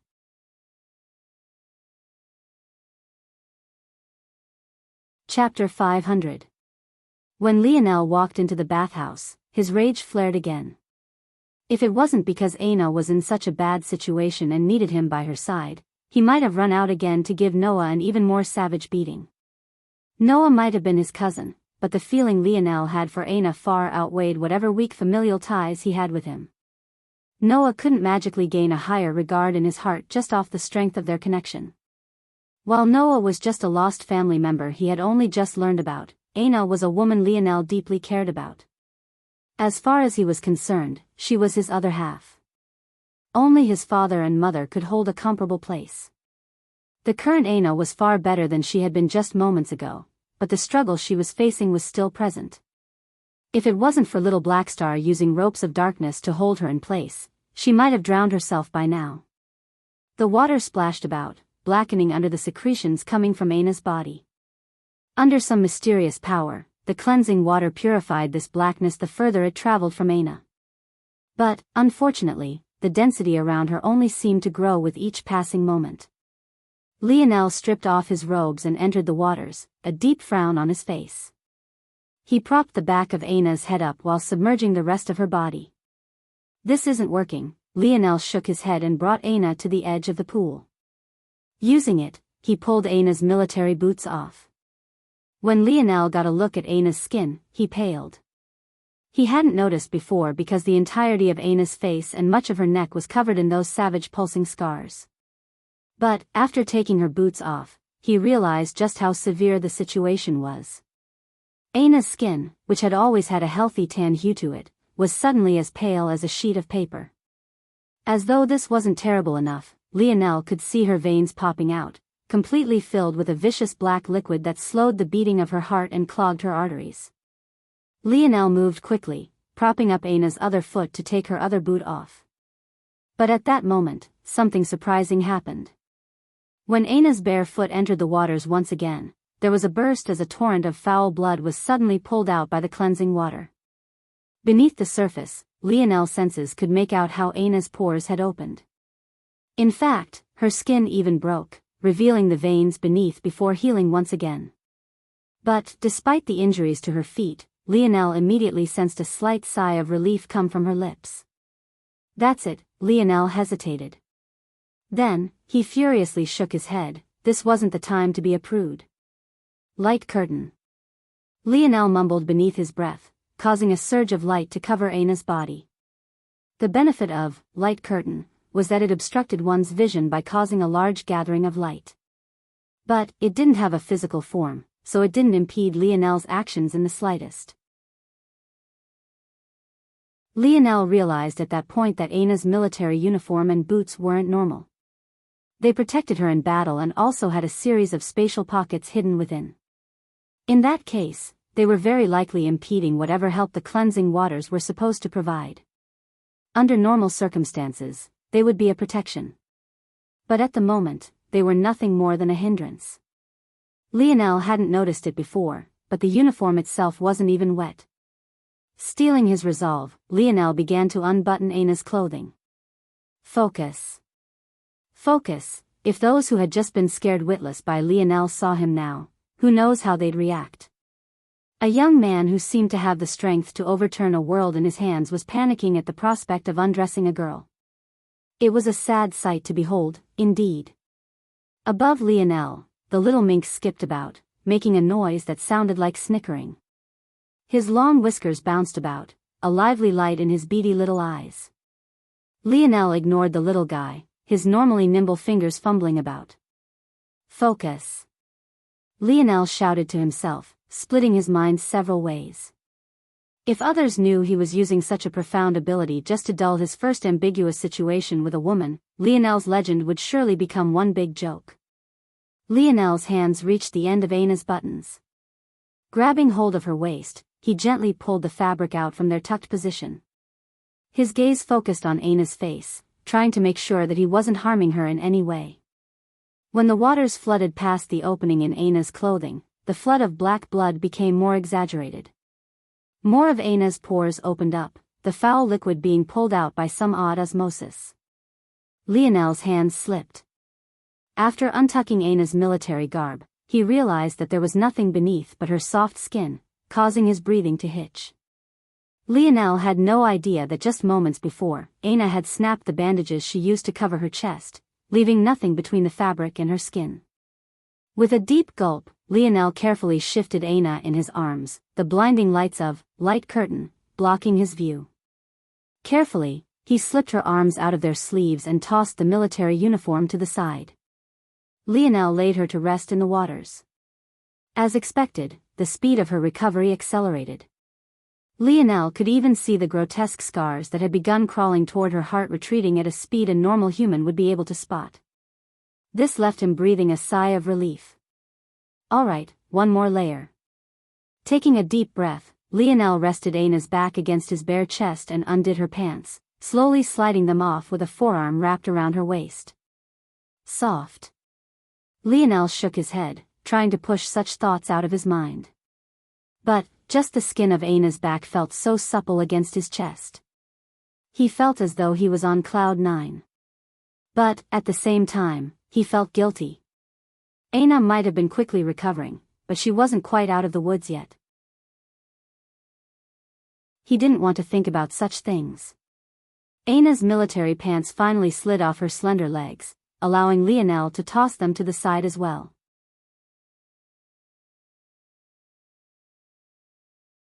Chapter 501. Lionel sighed a breath of relief. Once again, the speed of Aina's recovery shot up again. Sitting in the pool, Lionel allowed her to rest against his chest. Soon, her breathing stopped hitching and became calm and her head fell back against Lionel, the light sound of snoring coming from her parted lips. Lionel smiled. He quite liked this feeling. The way he could envelop her small frame in his arms and protect her, it made him feel at peace. Lionel chuckled lightly. As expected of Aina, rather than wearing delicate female underwear, from what Lionel could tell, she actually wore male boxers. Her reasoning was probably that it was more comfortable, at least for battle. Of course, Lionel was too much of a pansy to actually look with his eyes. He could just tell by how the fabric felt on his thighs. Had Mordred been there, she would have most definitely rolled her eyes. Lionel cast a silencing array over Aina's ears and brought out the dictionary once again, his expression becoming more serious. What is a 1-star monolayer curse and how does it compare to a 4-star tetralayer curse? Ping. A 1-star monolayer curse is a curse with just a single layer of complexity. It is not necessarily more or less complex than a 4-star tetralayer curse, though it is much easier to cure. Lionel frowned. What did it mean by not necessarily more or less complex? What was the point of the divisions, then? A 1-star monolayer curse can only take root in a third-dimensional existence. However, a 4-star tetralayer curse is effective even against a 6th-dimensional existence. Lionel's frown deepened. Aina was dealing with a curse that powerful? What did you mean by Aina's curse was almost as effective as a 4-star tetralayer curse? Ping. A curse's effectiveness is based on 2 factors, its complexity and its level of integration. Aina has a curse with a simple complexity, but an elite growth rate. This allows it to display more strength over time. The more the dictionary spoke, the more Lionel felt it wasn't giving him the answers he wanted. It took a while, but Lionel finally understood what he needed to know. The growth rate of a curse referred to its integration potential. Over time, some curses weakened, but other could grow stronger. Aina's curse, the 9-segmented blood leech curse, was a simple curse, but its growth rate was frightening. Though weak against adults, if implanted into an infant, the curse would be able to root itself deeply. This would result in a curse no weaker than a 4-star tetralayer curse in effect as the infant grew into adulthood. It could even grow beyond this. Technically, if this was a curse with a poor growth rate, just breaking into the 4th dimension would have been enough to dispel it. But now, if Aina wanted to break this curse without outside assistance, it would take her breaking into the 6th dimension. But, by then, the curse would have grown even more powerful. Who knows if even breaking into the 7th dimension would be helpful by that point. And, from Lionel's understanding, the greatest known powers in the dimensional verse were only of the 7th dimension, including the Morales family. So, if the curse became any more powerful, it would become next to impossible for Aina to ever think of dispelling it on her own. Can cleansing water dispel this curse? Ping, yes. What level? Ping, extended treatment with 5th-dimensional cleansing waters or 1 drop of 6th-dimensional cleansing waters. Will the segmented cube produce 5th and 6th-dimensional cleansing waters? Ping, yes. Upon reaching the 3rd and 4th phases respectively, Lionel sighed a breath of relief hearing these words. This was perfect. That just meant he had to find a way to upgrade the segmented cube like he had helped it reach the 2nd phase. However, after Lionel had this thought, he froze. In order to upgrade the segmented cube into the 2nd phase, it had required letting it absorb force from an impossibly rare force eruption. If he wanted to upgrade it again, wouldn't he have to find a 5th-dimensional force eruption? And then a 6th-dimensional one? Lionel shuddered. Had he not awakened his metal synergy lineage factor, that force eruption would have killed him. He had no confidence in surviving a 5th-dimensional force eruption, let alone a 6th-dimensional one. And this didn't even mention the problem of finding such force eruptions to begin with. Not only would he have to travel to such worlds, but he would have to find such a rare occurrence as well. Just when Lionel thought this was enough to leave him speechless, he suddenly thought of another problem, leaving his heart in a panic. For now, Aina's curse was only approaching a 4-star tetralayer curse in effect, but it wasn't quite one yet. As such, 5th-dimensional cleansing waters could still work. But, for how much longer? How much longer will 5th-dimensional cleansing waters be effective as a cure?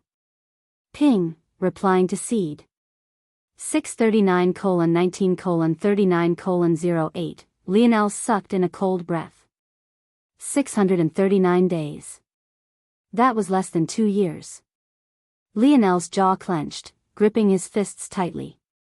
The dictionary said long-term treatment was also necessary if he chose to use 5th-dimensional cleansing waters. He would have even less time than that. Fine. Let's set a limit of 500 days. Within 500 days, I need to enter the 5th dimension and be in position to look for a source to upgrade the segmented cube. Lionel was so lost in his own thoughts that he didn't even notice that Aina had already awoken. Though she noticed she was half naked and in Lionel's arms, she didn't have the reaction one would have thought. Even Lionel would have expected her to jump up and rush away. But, noticing the light curtain across her front, Aina couldn't help but smile sweetly. By now, her scars had already faded back to their knife wound-like appearance. In fact, she seemed far stronger than she had been in the past, likely due to the blood she had ingested. And now, she just felt warm. She couldn't help but adjust herself slightly, her back pressing more squarely onto Lionel. Lionel blinked. Oh, Lionel moved to get up. Since Aina was awake, there was no longer a danger of her drowning, so he didn't have to stay here. Sorry, since you're alright ill. When Lionel was about to leave, he suddenly felt Aina's slender fingers grab his forearm, clamping down tight. Aina hadn't seen Lionel in months. She didn't even need to look back to know who it was. In her time of need, he was there once again. Lionel's eyes widened slightly, but at least he wasn't dense enough to insist. He obediently sat back down and let Aina rest on his lap. Oh right. Lionel snapped a finger, causing the silencing arts around Aina's ears to vanish. The two sat in silence for a long while, Aina not relinquishing her grip on Lionel's forearm in the slightest. In fact, she somehow got a hold of his second arm and wrapped them around herself as though a spoiled child. Lionel couldn't help but smile, his heart feeling exceptionally light. You stink. Aina's soft voice stunned Lionel for a while before he broke out into laughter. Why did it seem like this was this girl's favorite thing to say to him? She wasn't exactly wrong, though. He hadn't had a bath in months. I stink too, Lionel sputtered with laughter. Even without laying eyes on it, he could see Aina's frowning pout. Stop laughing and wash my back. This time, Lionel choked.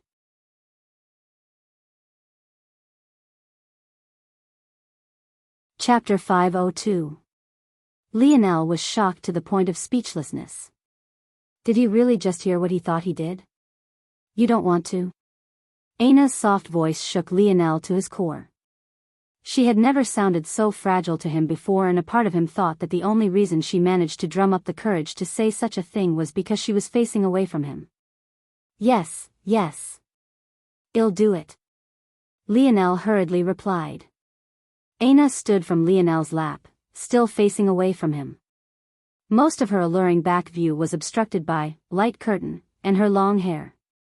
But Lionel's imagination alone seemed to be capable of spinning him away into a land of fantasy. Aina slowly waded into the deeper waters until her waist was submerged. Her body shifted slightly and Lionel's eyes almost popped out of their sockets when she bent over and stood again with a black fabric in her hand. That's definitely her underwear. Lionel looked toward the ceiling and gulped. Are you coming? Aina's voice sounded even weaker than before. If Lionel didn't know better, he would think that she was still wounded. Shaking his head, Lionel also stood from his seated position. He had already taken off his upper garments, revealing a toned torso, even more toned than he seemed to remember, in fact. So, all he had to do now was take off his pants. Lionel looked down toward a certain region. Behave, he said sternly. Lionel tossed his pants to the side, slowly walking forward.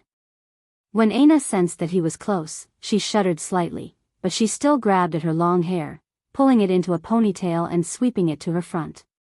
The action should have completely exposed her back to Lionel, but light curtain obstructed everything. Lionel activated magic touch and grabbed a small towel at the edge of the pool. With the ability of the cleansing waters, soap was completely unnecessary.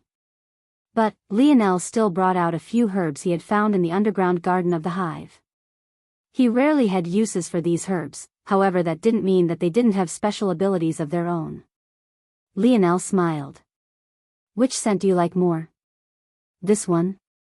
Or this one? Aina froze when she realized how close Lionel was. She could feel his warm breath on her neck. It was the sort of feeling that sent goosebumps racing across her body. After a while, she finally paid attention to Lionel's words. Lionel's arm stretched around her and raised two different budding flowers to her nose. One had a gentle purple color and dozens of tiny petals clumped together to form its figure. It had a slight spicy scent that tickled the nose almost like a carbonated drink. It reminded Aina of cinnamon.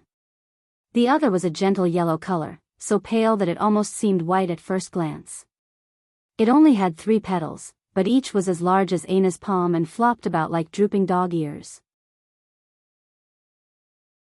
Though Aina's hands weren't particularly big to begin with, such a size on a flower was quite surprising. This flower's scent was far more subtle. It reminded Aina somewhat of lavender, but also of freshly made apple juice. It was hard to pinpoint its exact scent, but it left her feeling intrigued. This one, Aina said softly, pointing to the yellow flower. Lionel nodded. Watch this. The number of mage arts Lionel had learned from Camelot numbered in the hundreds to even thousands. Among them, not all were tailored toward battle. In fact, the vast majority weren't. They rather existed almost as foundational understandings one could build upon. Many of the useless light elemental apprentice arts Lionel learned built the foundation for far more complex arts. But that didn't mean that this was all the useless arts could do. There were many that existed not for the sake of battle, but rather for convenience. There was one water spell that went by the name of Fragrant Touch. It was able to concentrate natural fragrances one found in the wild into a liquid, soapy form. It was a favorite of female water mages, especially when they were out on missions. Of course, this was only because Camelot hadn't exactly invented soap. So, they found other methods. Lionel cast Fragrant Touch. At that moment, tendrils of cleansing waters spiraled up from the pool around the two, circling around the yellow flower and grinding it into a paste. That paste soon dissolved into the water and formed a thick white liquid with a hint of yellow. Just a single flower formed over a liter of this viscous liquid. Lionel allowed the blob of thick liquid to hover in the air before dabbing at the towel. Stealing his will, he approached Aina's back. "Wait." Aina suddenly spoke out. "HM?" Lionel paused, his heart filled with half relief and half unwillingness. But Aina's next words almost made his vision go black. "Shouldn't you remove this light spell first? How are you going to help me if you can't see what you're doing?" Lionel coughed. Suddenly, he felt a little lightheaded. "Yes. Right. I should." Lionel dug deep and caused light curtain to vanish. But, no matter how he prepared himself, he still wasn't ready. The first thing he noticed was Aina's alluring silhouette. Her slender shoulders, the curve of her torso to the hips, the toned strength of her back. Lionel gulped. Though the water submerged her waist down, without the lights of light curtain, and with how crystal clear the cleansing waters were, Lionel could faintly see a distorted image that made any sort of lower body self-control he had fly out the window. Thoughts of what Aina's front view might look like took hold of his mind. "Calm down. Breathe." Lionel slowly raised his hand, dabbing the towel in the yellowish liquid and reaching for Aina's back once again. When the towel met Aina's back, Lionel could almost feel the suppleness through the fabric. He gently scrubbed across her skin, watching as a soapy whiteness began to slowly form. "Can you wash my hair too?" Lionel nodded silently. At least this was much less stimulating. He could do that much, right? Soon, Lionel felt that he had regained his calm. Rather than feeling anxious, he began to enjoy the process. The silky smoothness of Aina's skin and hair gliding across his fingers was therapeutic.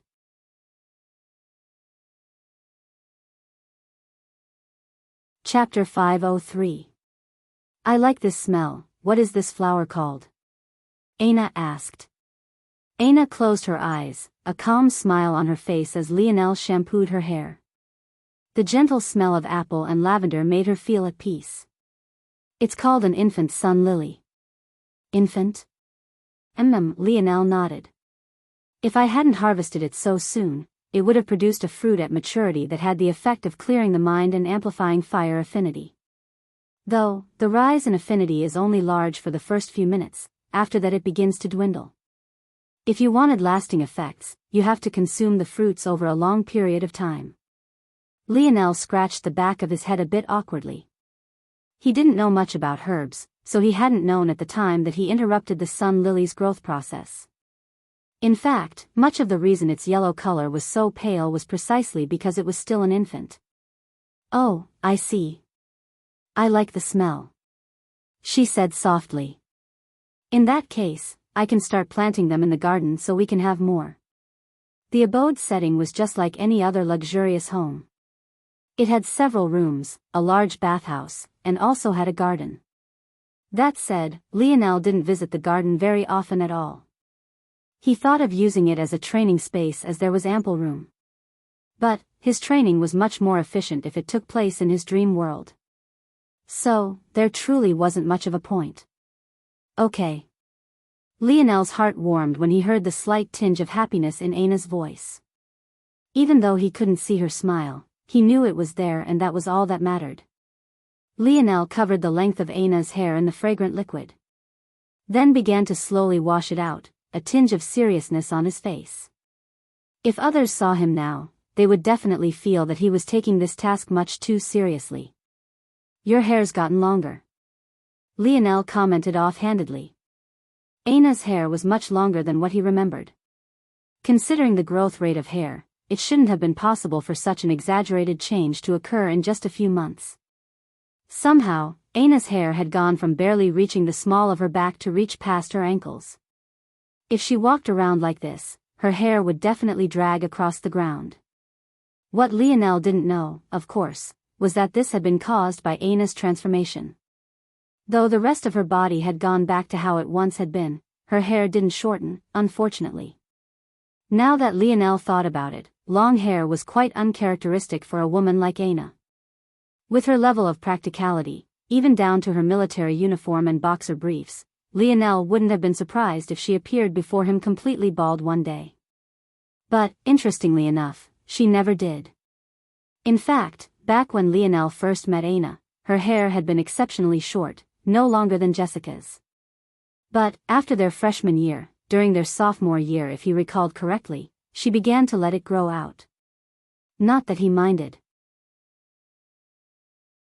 He quite preferred long hair. He thought it made her look particularly fairy-like. Anna blinked at Lionel's words. "You don't like it?" Lionel was stunned before hurriedly shaking his head. No. I like your long hair. It just might be slightly inconvenient for you." Anna smiled. It was a shame that Lionel couldn't see it, the slight blushing of her cheeks, the hint of pride in her eye, the gentle slope of her pink lips. "I know you do." Anna spoke in words that were barely audible over the moving water. Nothing, Lionel raised his brow in confusion. He didn't understand what Anna meant by that. At that moment, Lionel washed the last of the soapy bubbles from Anna's hair. The light fragrance of apple coming from her made him feel at ease. He even forgot about his previous confusion. "All done," he said proudly. "Okay. Turn around," Anna said with her usual soft tone. "Oh." Lionel nodded like an obedient child and did as he was told. It wasn't long after he did so that Lionel felt a pair of small hands on his back. The feeling was so novel that he didn't know how to react. Anna's actions were just as slow and meticulous as Lionel's, but her face was flushed red with embarrassment from start to finish. It wasn't just because she felt that following the outlines of Lionel's muscular back left her feeling warmth in ways she never had before, but it was also because Lionel was much taller than she was. So, while the water covered her waist quite easily, it couldn't do the same for him. Lionel seemed to realize this after a while too, but he was too embarrassed to say anything about it. He never thought that he would have such a day. Finished, when Lionel heard these words that were no louder than the flapping of a butterfly's wings, he wanted to run away at that moment as quickly as he could. How embarrassing. He wasn't one who cared very much about such things. He had appeared naked in a locker room more than once in his life. However, doing it in front of Anna left him feeling flustered. He felt even more embarrassed than Anna herself. All that comfort he had felt disappeared. However, just when Lionel wanted to run away, he found two arms wrapped around his waist. At that moment, it felt like a bolt of electricity had shot through his body. It wasn't because of the arms, but rather because a softness he had never experienced before was now firmly pressed against his back. Two perfectly molded, soft mounds of flesh pressed flush against him. Lionel's mind went blank. All the computational power in the world was at his fingertips, yet he suddenly short-circuited. Whatever control he had over his lower half vanished. It pierced through the water as though it was a spear itself, standing at attention. Lionel was so lost that he didn't even notice when a slender hand reached toward it.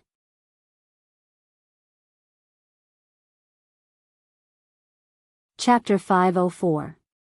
Lionel froze, his entire body tensing.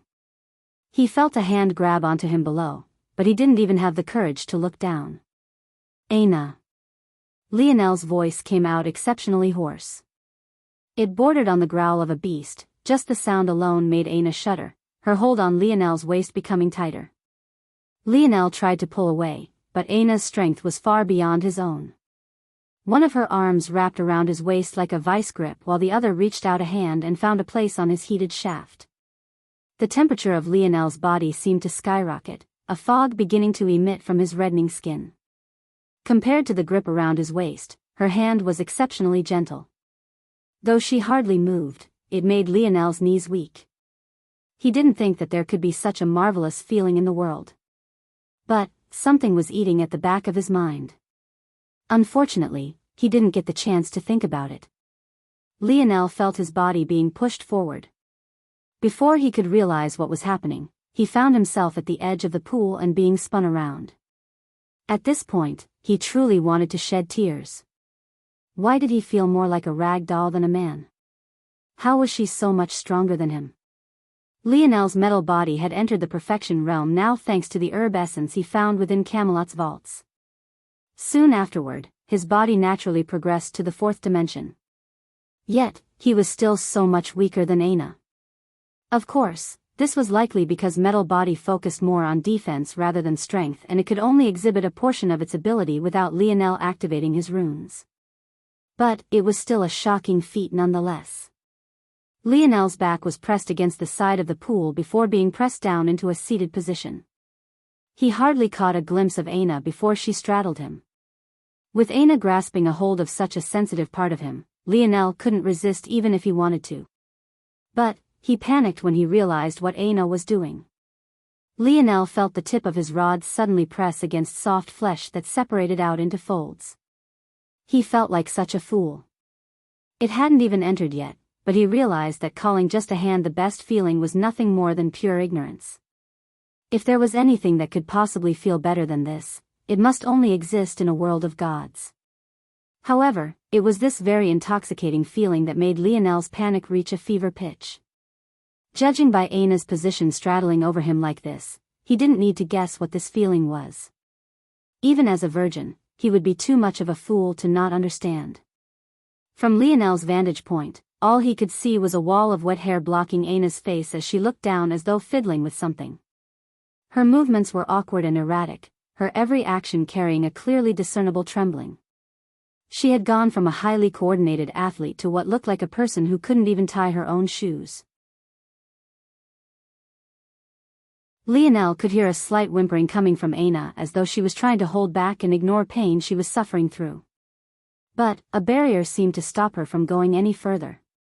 So, she tried harder, trying to force her body down. As she did so, the sharp pain she was feeling seemingly only became worse. At that moment, Lionel finally regained his strength, the haziness in his gaze vanishing. That uncomfortable feeling at the back of his head, that very thing he had ignored until now, came bubbling forth. All of this felt wrong. No, it was wrong. Aina. The roar caused the abode setting to tremble, even the waters parted beneath Lionel's shout. Violent ripples spread, sending a wave of cleansing water surging out. The hair that covered Aina's face parted beneath the forcefulness of Lionel's shout. For the first time since they entered this pool together, Lionel's gaze landed on Aina's face. But what he saw left him heartbroken. Tears streamed down her cheeks, her eyes swollen with redness. Lionel felt like such a fool.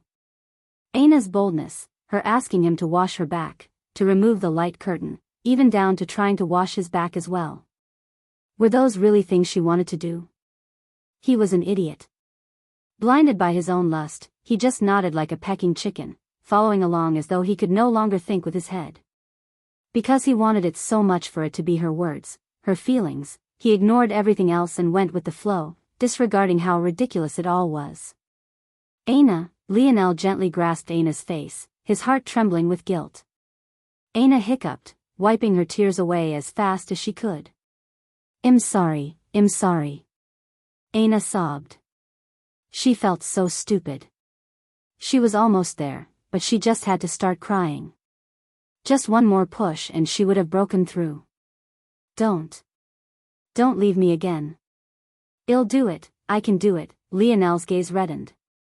His arms wrapped around Aina, his hand caressing the back of her head. He held her firmly against his chest, his jaw clenched. He didn't expect that leaving Aina for a few months would have such an effect. He had only wanted to give her some space to sort out her emotions, but he hadn't thought this would be the result. How could he not feel guilty? As though a wall had broken down between them, Aina broke out into a fit of sobs.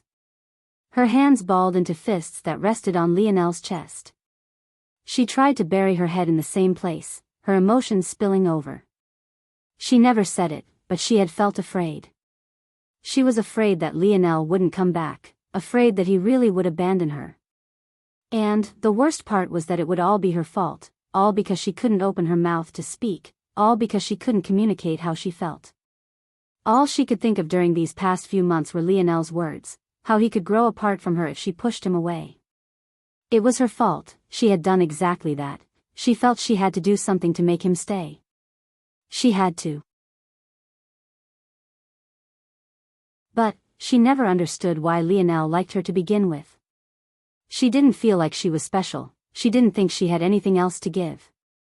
This was the only thing she could think of. I won't leave you again. Lionel's voice rumbled, the vibrations flowing through his chest. Aina could feel every word, every syllable, every ounce of will backing them. Aina collapsed onto Lionel completely, letting him support the entirety of her weight. Her tears spilled forth in a flood. They fell down Lionel's chest in a torrent, only to be washed away by the cleansing waters.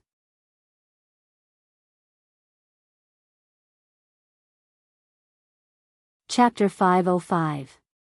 Lionel held on to Aina for a long while. He lost track of time, but if he was truly paying attention, it was easily over an hour before Aina's tears slowed to a crawl. However, from start to finish, he didn't say a word. He only held her in his arms, a protective aura manifesting around him. At that moment, he didn't care who it was who stood before him, he wouldn't allow a single hair on her to be harmed. When Aina's tears stopped, she fell into a deep sleep. Without a care in the world, her cheek rested against Lionel's beating heart, its steady rhythm lulling her into a world of dreams. City Lord Kiefer sat at his desk, a blank look on his face as he gazed at the dim fire lamp before him. There were countless methods of keeping tabs on one's life and death in the dimensional verse. Since City Lord White was such an important piece of Terrain's invasion, it was no surprise that the cities would invest in monitoring her situation.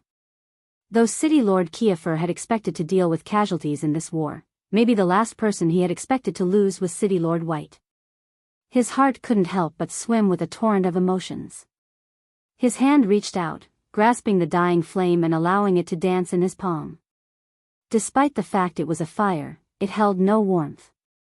In fact, it was quite cold. Taking a deep breath, City Lord Kiefer squeezed his palm into a fist, shattering what remained of the flame. He closed his eyes, images of what happened during City Lord White's final moments playing in his mind. He had originally paid the ridiculous expense needed for this feature so that he could be aware of any powerful enemies their scouting reports might have missed out on. But, now, this had little to do with strategy and reconnaissance. He needed to see who had killed her. After a long while, City Lord Kiefer unclenched his fists, his eyes opening. His gaze held a slight hint of red within them that slowly dissipated. At that moment, Anred walked into his father's office. His gaze swept across the 12 fire lamps on his father's desk before he focused on the one that had been extinguished. His eyes narrowed. He knew his father well. Despite the fact that he and City Lord White hadn't had any relations since that fateful night so many rumors had been spread about, his father hadn't forgotten about her. Camelot should have been the easiest target. It was a place without foundations and with a people who had yet to awaken to their abilities. Even Anared had made his displeasure known for his father's decision back then. City Lord White was most definitely within the top 4 in terms of fighting prowess amongst the city lords. Even if she wasn't tasked with attacking the capital, she should have, at the very least, been assigned to either White Angel or Royal Blue Province, considering these were the 2nd and 3rd ranked provinces of Earth. Yet, because his father wanted to protect her, she was sent to Camelot. And somehow, she died in a place that should have been the safest? Anared didn't feel any particular affection for City Lord White. No, it was more accurate to say that he wouldn't lay his life on the line for her. But, he also wouldn't stand idly by if her life was in danger. For anyone who knew his personality, this would be quite shocking. Anared was overly protective of all those he saw as his own, but he wouldn't even raise a finger to aid those he had no relation to. The fact that he would help City Lord White at all spoke volumes. But how could he not? He knew well that Ri was his half-sister and that City Lord White was her mother. Ri thought that she was an orphan, but that was only because the little girl was just too simple. Why would a family like the Kiafer family treat a mere orphan so well? She lived the pampered life of a princess and in complete oblivion. Who killed her? Anared asked coldly. Anared's father remained silent for a long while, the beating of his heart becoming slower with each passing moment.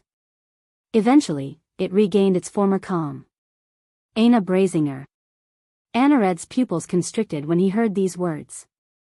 He thought that any expert that managed to kill her would have been an unknown. He had only asked as a formality, expecting a description rather than a name. Even if he did prepare himself to hear a name, this was the very last name he had expected to. He knew the name Aina Brazinger well since that girl had managed to do something he trained for over a decade to do without lifting a single finger. That said, Aina couldn't even defeat Jilnia. How could she possibly stand a chance against City Lord White? Was that some sort of joke? Could you have seen wrongly? No. City Lord Kiafer responded blandly. However, she seemed to have used some double-edged technique that left her incapacitated. We have no way of knowing how often she can use it or even if she would dare to use it again. Hearing this, Anared finally understood somewhat. So, it was a berserk-type ability. Berserk abilities weren't too rare.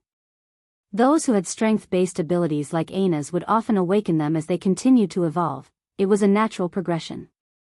Often, added strength was related to tapping into more of the Bodhi's potential, so berserk skills were the next natural step.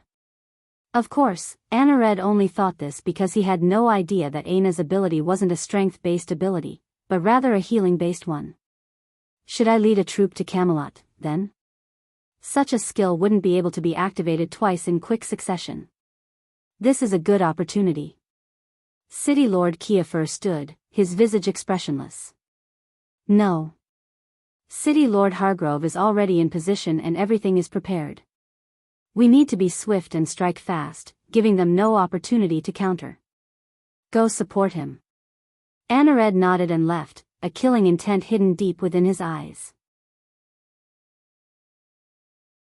Ri might not know that City Lord White was her mother, but there was only so long the little girl could remain so naive. Since they actually dared to harm his little sister like this, Anared would make them repay this debt in blood. He wondered what Earth would do when tens of thousands of criminals from its own dark cloud prison were suddenly released.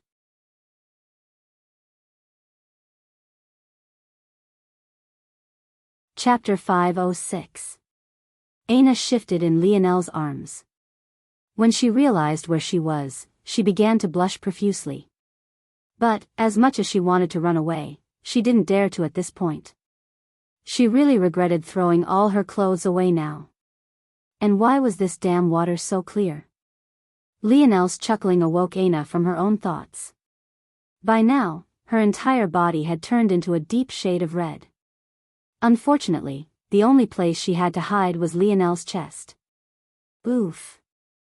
Don't squirm so much. Though Lionel was laughing at Aina, he too wanted to shed tears. Didn't this girl realize where she was sitting? He had displayed enough willpower for a lifetime today. Aina blinked, peeking up from Lionel's chest. A bright smile spread across her lips, her embarrassment suddenly vanishing. It's not like this is the first time I've seen it. Lionel almost choked on air again. That wasn't me. Lionel defended himself. It wasn't his fault. It really wasn't. Back then, the primitive man had had control over his body. Damn, by now, he had already forgotten about that embarrassing moment, only for Aina to bring it up again. He felt as though he had suffered a lethal combo. Aina giggled. Only she knew that that wasn't what she was referring to. But, if Lionel knew that she was referring to a certain event that happened in the Joan zone, it was unknown how he would react. Lionel was unconscious back then, so he had no way of knowing what happened. And, even if he had been conscious, at this very moment, he was suddenly very much aware of two soft mounds pressed against his chest. So, he couldn't quite focus on anything else. "I'm sorry."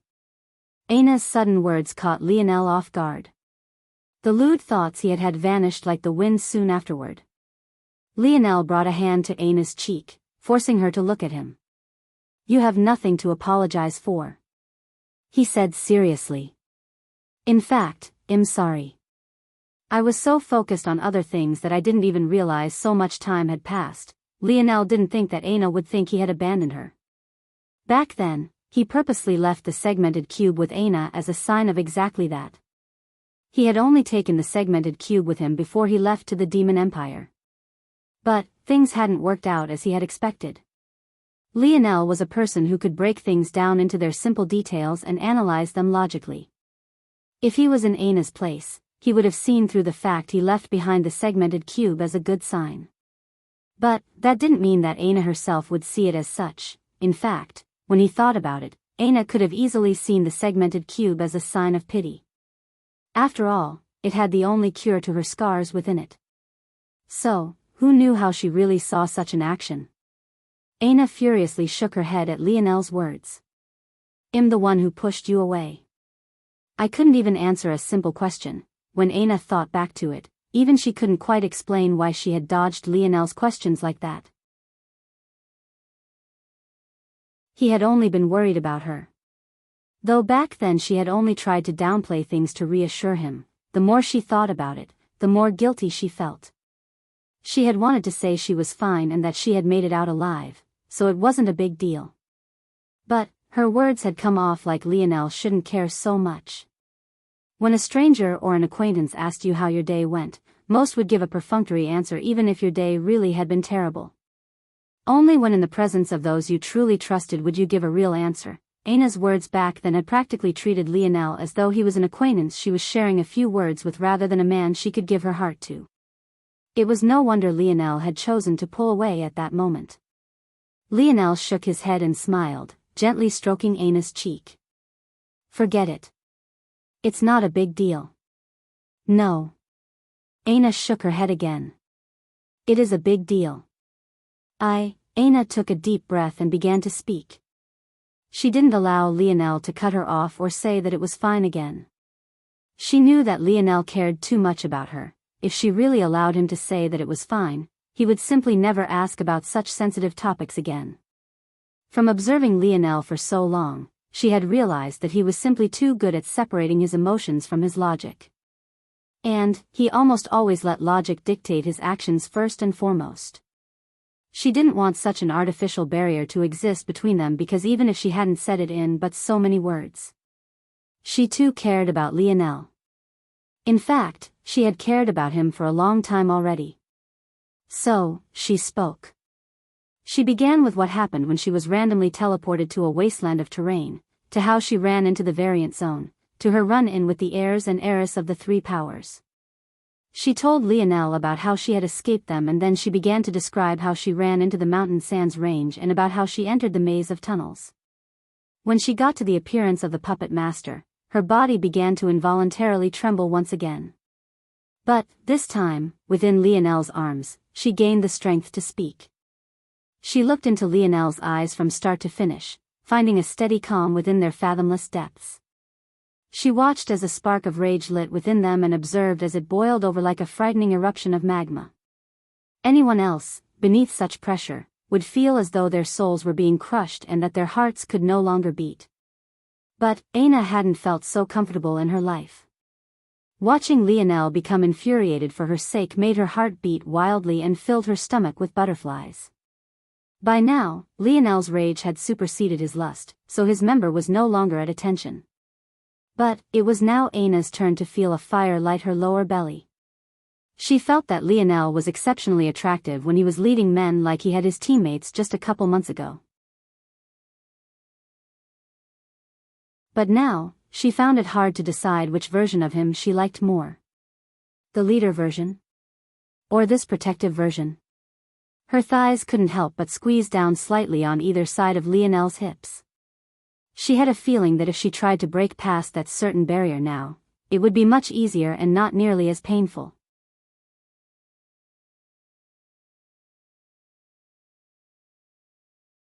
Chapter 507.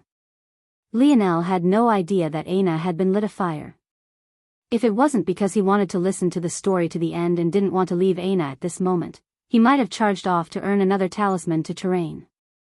To dare have designs on his Aina. If he ever ran into this so-called puppet master, Lionel would be certain to rip him to shreds. Aina paused, her amber eyes scanning Lionel's face as though she wanted to memorize every line and slope.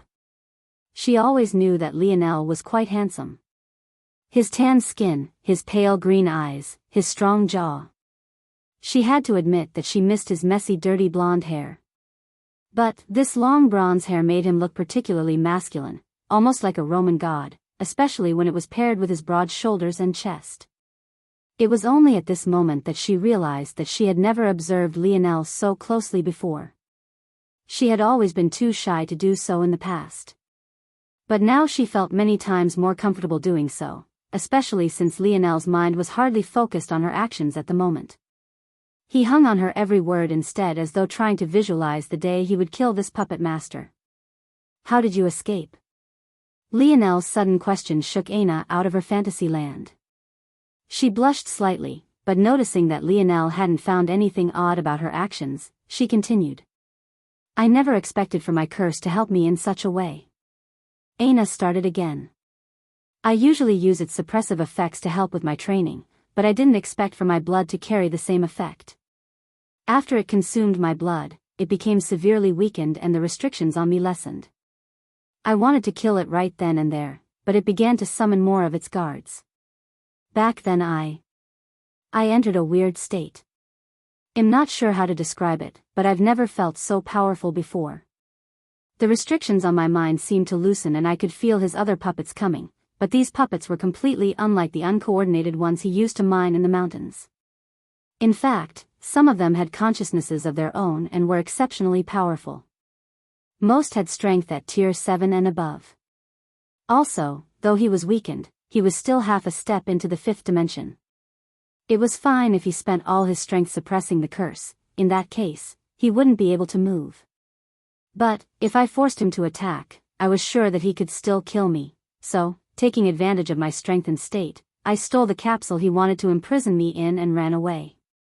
It's hard for me to remember much about what happened after that, it's all so hazy. Aina frowned, her delicate brow wrinkling. Though she seemed to have knife wounds across her face, Lionel found her current appearance quite adorable. Or, rather, he would have had he not been so pissed. Wait, your strengthened state? Is that part of your ability? Lionel asked curiously. Aina hesitated. Though she said she didn't know how she got to that strengthened state. She hadn't told the whole truth. She had a vague idea. It was just that. Her face was already scarred. If Lionel knew that she drank blood, would he really not want her anymore? How could he want to be with such a gross woman? How was she any different from the variant invalid who had eaten all those people? In fact, if it wasn't for him, she wouldn't have been able to enter such a strengthened state because the blood she got was precisely from those desecrated corpses. Aina opened her mouth but hesitated again. No. I can't not answer again, Aina grit her teeth. Lionel blinked curiously, waiting with patience. The blood from the human carcasses the puppet master had spread across the table. I ingested it. Aina's words seemed to take all the strength out of her. She felt like she was going to collapse that very moment. Her voice was as soft as could be, almost beneath what a human could possibly pick up with their ears. What? Lionel responded. Hearing this, Aina paled considerably, her eyes breaking away from Lionel's as she looked down. Her breathing hitched, she was almost on the verge of another panic attack. What would she do now? But, Lionel's next words left her stunned. That's so cool. Huh? Aina looked up somewhat weakly, at a loss for words. Just imagine it, if I told the guys that my girlfriend was a vampire, they would die from envy, don't you think? Lionel grinned wildly, his face carrying with it a naive, boyish charm. It was hard to believe that this was the same man who struck so much fear on the battlefield. At that moment, he was far more like the boy who said Shield Cross Stars had a cool uniform rather than the man who reaped lives with a single thought. As for thinking Aina was gross, Lionel had never had such thoughts. He so easily accepted the little mink's darkness affinity, why would he care about drinking blood? Though current technology was far beyond it, he had even read about how their ancestors used to use blood transfusions to save the sick and injured. How was that much different from ingesting blood? Lionel, at least, didn't see much of a difference. All he had thoughts of was having a cool vampire girlfriend. That would definitely give him points to show off to the boys. He couldn't help but grin like a little boy. And, because he was so busy grinning, he couldn't react before Aina shifted upward, her lips planting firmly against his. Aina's palms held Lionel's face in place as though she was scared he would run away. At that moment, she only wanted to kiss him so deeply that the memory was engraved onto her mind. Lionel was stunned for a moment, but a heat in his chest tossed such thoughts out of his mind. He wrapped his arms around Aina's waist as her hands traveled to the back of his head. The two embraced one another, their lips locked. Aina shivered when she felt Lionel's tongue invade her mouth, but she didn't resist. It felt like a warm liquid was filling her body, her mind entering a state of euphoria it had never tasted before.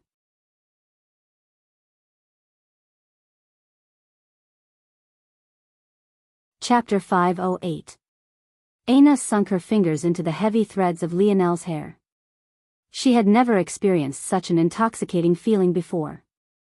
When Lionel shamelessly stole her first kiss, her heart had fluttered and her mind had grown foggy.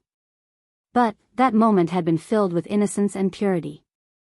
It was the kind of memory that filled one with sweetness. But at this moment, Aina didn't feel sweetness. She felt heat, as though her entire body was burning up from the inside out. However, rather than wanting to separate from Lionel, she only wanted to get closer. Lionel could feel the same heat. And maybe, in some way, it was even more potent for him. Aina might have been petite, but her chest had volume that left him at a loss for words. Her face might have been scarred, but he couldn't find a single other flaw on her body. Everything from her touch, to her breath, to the silky smoothness of her skin left him in a daze. Lionel's hands slipped down from her waist, grasping the underside of Aina's thighs and lifting her up. Aina gasped slightly from the sudden change, subconsciously causing her arms and legs to wrap around Lionel tighter. With the strength she used, maybe if it wasn't for the fact Lionel had a metal body, his bones would have been crushed. Being risen into the sky, Aina felt one part helpless and another part elated. She loved the feeling of Lionel sweeping her off her feet, the feeling of him bearing her weight in his strong arms.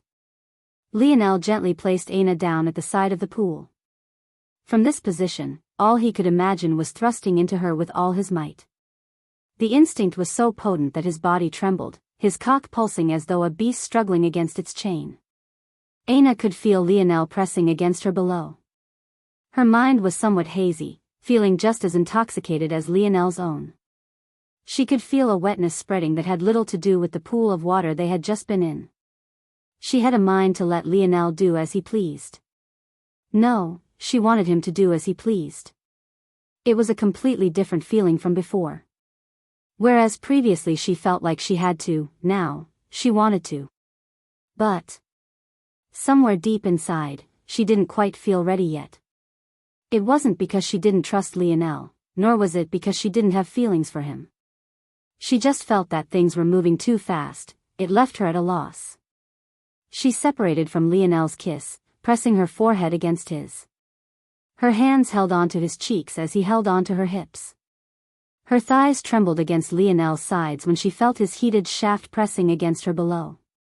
Aina reached a hand down from Lionel's face and began to slowly stroke him, her movements gentle and caring. Lionel's breathing hitched, his gaze carrying a tinge of red as it locked onto Aina's. He could see the affection within those amber irises.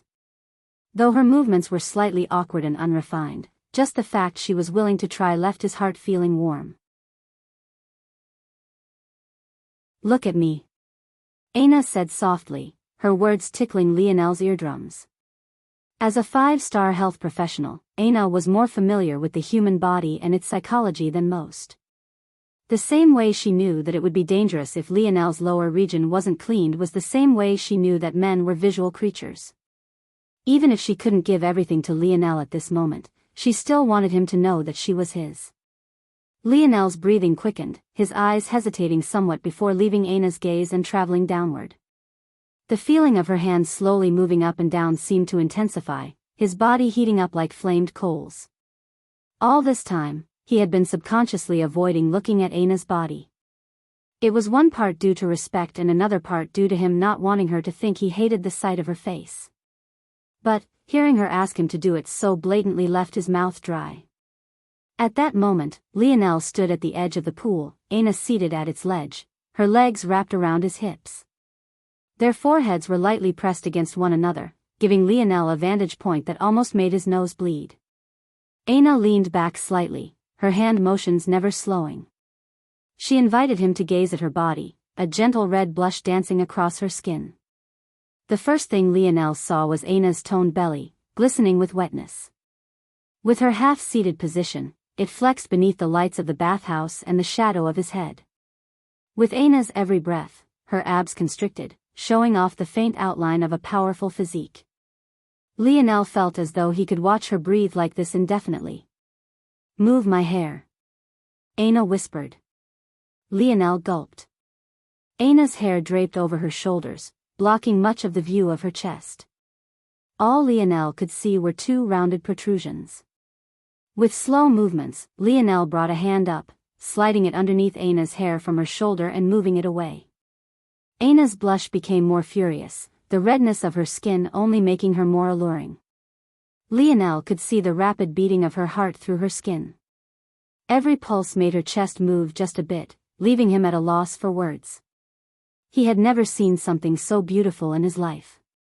He had been feeling it against his chest all this time, but this was the first time he truly knew how gorgeous the sight could be. Even with how large his hands were, he didn't believe he could cover them completely. The healthy drop, the alluring pink dots, the perkiness of youth. It left him not knowing how to breathe. It was perfect. "Touch me." As though too embarrassed to look Lionel in the eye when she said this, Aina dove into another kiss, her hand movements increasing just the slightest bit. Her movement caused Lionel's hand, which had been hovering after moving her hair, to land directly onto her chest. The supple silkiness of her skin sent Lionel into cloud 9. He couldn't hold back anymore. Aina felt the pulsing of the raging beast in her hand grow past a point of no return. But, this time, she didn't try to avoid what came out. She focused entirely on their kiss, a deep happiness blooming in her heart.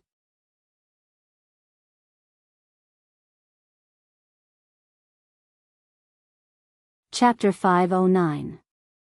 Lionel's sharp intake of breath slowly calmed, his emotions sitting on a cloud high above. He didn't believe that there could be a greater happiness in the world. It wasn't just about the feeling itself, but rather about the fact the woman he liked so much had been by his side during it. "You didn't have to do that." Lionel's voice carried an edgy gruff to it. Maybe it would still take him a while longer to recover completely.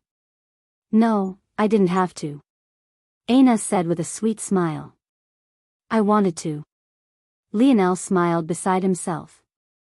"Looks like we need another bath," Lionel said playfully before hoisting Aina up again. She giggled lightly, letting Lionel do as he pleased. While the couple were in their own little world, they had no idea about the goings-on outside. Though the segmented cube had been left right in the middle of a battlefield, no one dared to disturb it. Was that a joke? With how wrathful Lionel had been despite the fact no one had actually laid a finger on Aina, how would he react if they tried to interfere in his matters now? By now, though, the battlefield had been cleared and the dead had been dumped in a pile to be burned. Or, rather, Arthur had tried to do this, only to realize there was no chance of burning the corpses of fourth-dimensional entities with normal flames. Without a choice, he had to call upon one of Camelot's 3-star magi to do the job. The last thing they could afford now was some sort of diseased outbreak. Arthur didn't know if the fourth dimension still had plagues, but what he did know was that if they did, they would be far beyond what a disease of the third dimension could compare to. There was no need to take such a risk. It was during these moments that the others finally learned of what happened at the Demon Empire. He did what? King Arthur stood in a daze, looking toward Krakos as though he was examining a mentally ill patient. He wasn't very fond of demons to begin with, so he was hesitant to believe their words in any situation, let alone this one. Krakos looked down toward Arthur, his gaze indifferent and his demeanor carrying the very same scholarly air. He didn't understand the rhetorical question culture of humans. In fact, he didn't understand their sarcasm either. He knew well that Arthur had already heard what he said, so there was absolutely no need for him to repeat himself. Stop. Mordred put out a hand, stopping the situation from reaching a point of escalation. Is what you said true, Krakos? Krakos nodded seriously. Yes, Your Majesty. He helped us to eradicate the entire army. The ones we tried to capture killed themselves, so now there's no one left. There should only be the normal citizens of White City left. Before he left, Lionel suggested that we mobilize an army to capture it. Capture White City? Mordred fell into her thoughts. It was indeed not a good idea to leave a city filled with citizens of another world unconquered. Also, there was always the chance of others coming to take it over. If that happened, then Camelot would be thrust right back into the same situation. Mordred looked toward her father and they both nodded. They were both aware that Lionel's suggestion was the smartest. It was really inadvisable to leave a city unchecked in their territory like this. All right, we will. Arthur's words paused, his gaze narrowing. At the moment, the three of them, Arthur, Mordred and Krakos, were within a military tent on the very same battlefield city Lord White had fallen on. It had been about 2 days since Noah and his troop left. Of course, Arthur didn't blame them for leaving. After the ass-whooping Lionel gave them, he wouldn't have had the face to stay either. But, to think they would come back. From the looks of it, it seemed that Noah had semi-recovered while Niall was nowhere to be seen. In truth, Lionel was quite lenient with Niall at the time. He could have blasted a hole through his heart, but he gave the junior Governor Duke a chance at life. Whether he seized it or not seemed to remain to be seen. Noah led the troop, his face pale. It was clear that he was still heavily injured. Yet, if it wasn't for the natural reaction of his skin tone, it would be impossible to tell from his facial expressions. Noah swept a glance over the battlefield. Seeing that the segmented cube was still in the same place it had been before, his gaze flashed with an imperceptible light, but he didn't say anything until he made his way to Arthur's tent riding upon the back of another black wolf. With a leap, Noah descended from the back of the wolf as Arthur, Mordred and Krakos exited the tent. Without mincing his words, Noah spoke. White City has been captured and I've stationed half of my army to keep the order. I will need to return to Earth to report this to my imperial grandfather. Before I do, we have yet to begin our negotiations. Mordred and Arthur's expressions became serious. Even if most of White City's main forces had already died, capturing a city was no laughing matter, especially not in such a heavily injured state. Yet, Noah had done it. It was impossible for Terrain to not have made contingency plans to protect their cities. So, how had he done it exactly? But, even beyond this, in all the chaos, they had almost forgotten that there were negotiations that had yet to be completed. Let alone completed, they hadn't even begun. Before, they had been reliant on Lionel, but now that they knew that Lionel was actually a prince of this royal family, could they still count on him the same?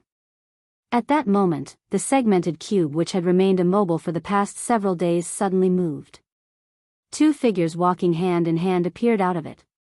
One was a smiling young man and the other was a young girl wearing a mask. Despite the fact they were only leisurely walking and idly chatting with one another, the world's energies seemed to revolve around them.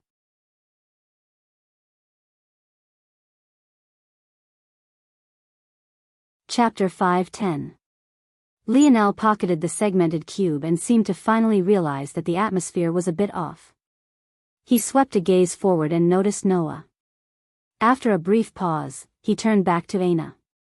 "Are you sure that it's comfortable?" Aina giggled. This was the fourth or fifth time Lionel had asked this question. "Yes, really, it is." She lightly touched the mask on her face, a light smile blooming beneath. She normally wouldn't wear a mask, but the purpose of this one wasn't to hide her appearance. After learning about Aina's curse and the time limit, Lionel found out that there was a way to delay the progress of the curse. It was obvious that it was greatly suppressed by cleansing waters, so Lionel chose to craft a mask for Aina that could help her. What he hadn't expected, though, was for Aina to like the mask so much. Though she never said anything, the curse placed her in a perpetual state of discomfort. Even in its least inflamed form, where her scars appeared no different from knife wounds, there was an uncomfortable tightness and itchiness she always had to deal with. But, for the first time, she felt completely at ease. If she didn't know better, she would have thought that Lionel had cured her completely. The mask itself was something that Lionel put his heart and soul into.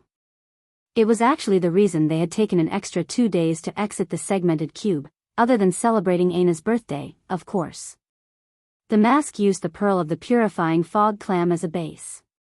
It gave the mask itself a premium white glow that seemed somewhat like marble but carried the off-whiteness and milky texture of pearls. The inner workings of the mask were forged with the ice vein type or misty dream organ. The purifying fog clam was known for its ability to turn large amounts of water into a gentle mist that almost appeared like fog. As for the mist dream ice vein ore, it was known for its ability to keep its ice-like state even in the hottest of climates, almost as though it was in its own dream world regardless of the environment. Lionel crafted veins patterns throughout the mask with the misty dream ore and filled its innards with cleansing waters. The combination of the two allowed Aina to have a fine mist of cleansing water perpetually hovering around her face. Any unease she had completely vanished. In the end, the mask gained the appearance of a beautiful piece of art. The contrast of the milky whiteness to the sharp blue lines of the misty dream ore made it look particularly dazzling. In fact, even Aina hadn't expected to like it so much. What she was more shocked about, though, was the fact that Lionel actually managed to give it defensive strength rivaling a Tier 8 black treasure despite the fact it wasn't designed with such a thing in mind. Others might not know how valuable force crafters were, but how could Aina not be aware? The realization that Lionel hadn't been joking before left her quite stunned. Of course, she hadn't thought that Lionel had been lying. He wasn't that type of person. Rather, she was more shocked by Lionel's level of skill. From what she understood, he was almost at the standard of a fifth-dimensional force crafter. At his age, at least in worlds as weak as theirs. That was completely unheard of. Mordred smiled bitterly when she saw how the two were still somehow in their own world. Didn't they see the gravity of the situation? Mordred cleared her throat. Ah, right. Lionel looked up toward Mordred and grinned. Sorry, I heard that there were negotiations happening now. I've already promised Em to take the helm in these matters, so if you want to negotiate, you'll be doing so with me. Hearing these words, Mordred couldn't help but smile. It seemed that she had thought too much before. That was right, if he was willing to beat this cousin of his so savagely, there shouldn't have been anything to worry about to begin with. Jessica, who had descended to Noah's side, frowned when she heard these words. As the Prince of the Empire, something like Lionel negotiating on behalf of outsiders was highly inappropriate.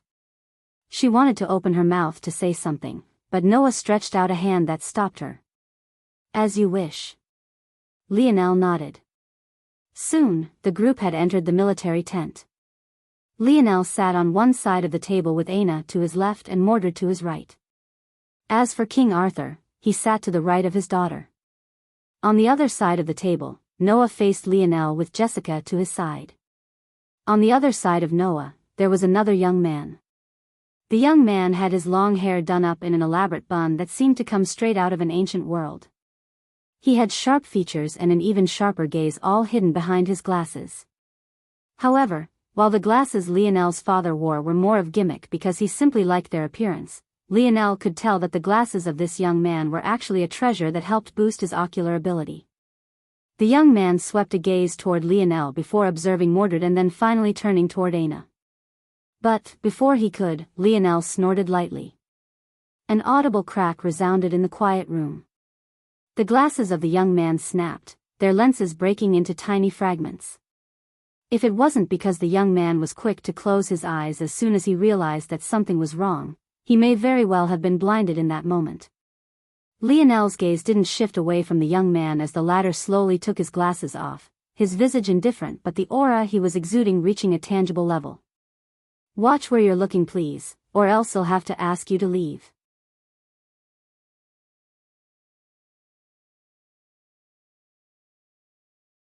Chapter 5:11. Lionel's voice came out with an undeniable edge to it. Those glasses, with his skill as a force crafter, he could easily see through their abilities. Even if this young man wasn't necessarily using it in a perverted manner, Lionel had no intention on relying on his good nature. The young man slowly placed his glasses down on the table before them, wiping away the small shards of glass that hadn't managed to pierce his skin. Judging by his expression, one would have never guessed that he had just been humiliated. His treasure could indeed see through more than what the human eye was capable of. As for whether he was truly planning on using his glasses like this, maybe only he was aware of the answer to that. The young man looked up from his broken glasses to Lionel, his gaze remaining even. Lionel matched his gaze, not a hint of remorse in his eyes. "My name is Noah Fox. I'm here on behalf of the Empire as the representative of the Fox royal family. This is Jessica Scarlet, she is the representative of the Scarlet Grand Prime Minister family. This is Tyrion Dove, he is the representative of the Dove Grand Prime Minister family." Noah didn't address the small scuffle between Lionel and Tyrion in the slightest, he made his way forward with introductions without a care. Lionel turned his gaze from Tyrion, focusing it on his cousin. He had to admit that Noah had perfected the air of a prince. In this regard, he was far beyond Lioness despite being a few years younger. "The proposal is simple." Noah spoke with a royal air, his presence seeming several times larger than his actual stature would dictate. "Camelot and the Demon Empire will be annexed to become the second moon of Earth. Your status will be that of probationary citizens." "Jessica." Jessica nodded, hearing her name called. "Probationary citizenship allows you 2/3 the rights of official citizens of Earth. You will be protected by the same laws, however your voting rights are reduced by 1/3 and your punishments are increased by the same measure. This status will last until the end of the war, wherein you will be instated as official citizens of the Empire. Depending on your performance, you may be conferred a Chief Earl title under the Pendragon name." Jessica brought out several drafted documents. They piled up onto the table, totaling at least a few dozen pages. King Arthur frowned at these words. He didn't like these terms very much at all. He was essentially tasked with defending what amounted to half a large continent of Earth in return for an Earl title. He might not know what the titles of Earth were and how they compared to Camelot's, but Earl was an easily identifiable title for him. That was enough to tell him that he would have next to no speaking power. However, instead of lashing out like he wanted to, he remained silent, leaving these matters in Lionel's hands. Since he had already resigned himself to this life, it hardly made a difference. Whether he was an earl or a duke, who cared if he was no longer king? Lionel didn't respond to Noah or Jessica. Instead, he reached for the papers.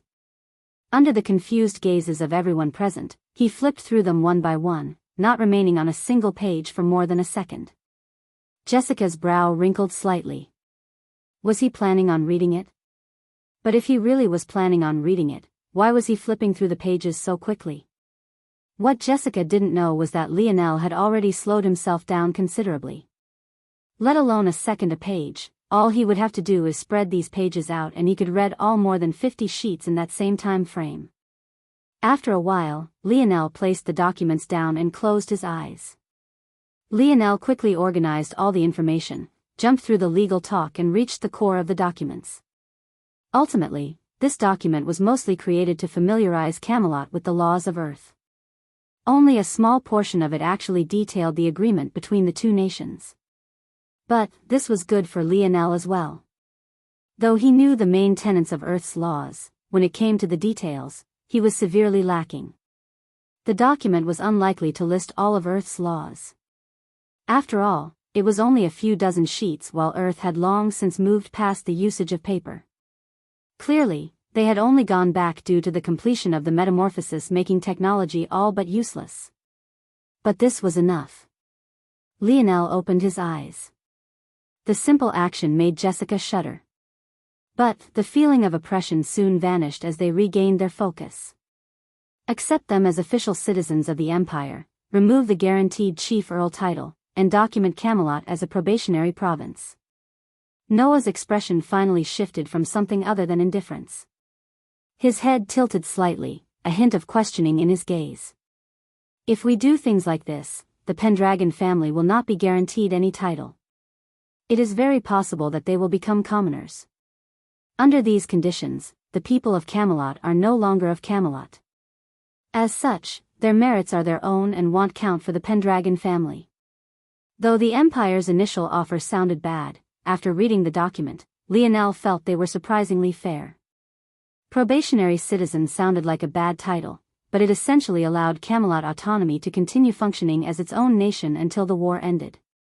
As such, the merits of Camelot's armies would count toward Camelot and allow it to earn up to an Earl title in the end. But Lionel was essentially asking to remove this failsafe. By allowing Camelot to become official citizens of Earth right this moment, they were all starting as commoners. How could commoners lead people? Obviously, they didn't have the right to do so. So, any merits Camelot accomplished would be equally spread to its millions of citizens rather than concentrating into Arthur's or Mordred's hands. Though this method would allow the Pendragons a chance to achieve a royal title higher than Earl, it also meant that they could effectively end up with nothing unless they had astounding single-person feats. Though the code black of the Empire seemed to throw the nobles to the wolves, the truth was that they still had many advantages commoners didn't have. As nobles, they had subordinates that were recognized by law. Those subordinates could funnel their merits toward these nobles, making it easier for them to retain their titles. However, if Arthur and Mordred became official citizens now, they wouldn't have this luxury any longer. I'm certain, Lionel replied. After all, as a prince, I can allocate my merits however I please. Noah's pupils constricted into pinholes. That was right. There was one family that didn't have to worry about democracy on Earth, and that was the Fox family. But how could Lionel alone amass more merits than those royal families with tens to hundreds of thousands of subordinates? Just as Noah wanted to open his mouth to say something, a talisman on Jessica's person suddenly glowed. At first, she listened to the message passed to her in silence, but after a while, her cold expression furrowed into a frown.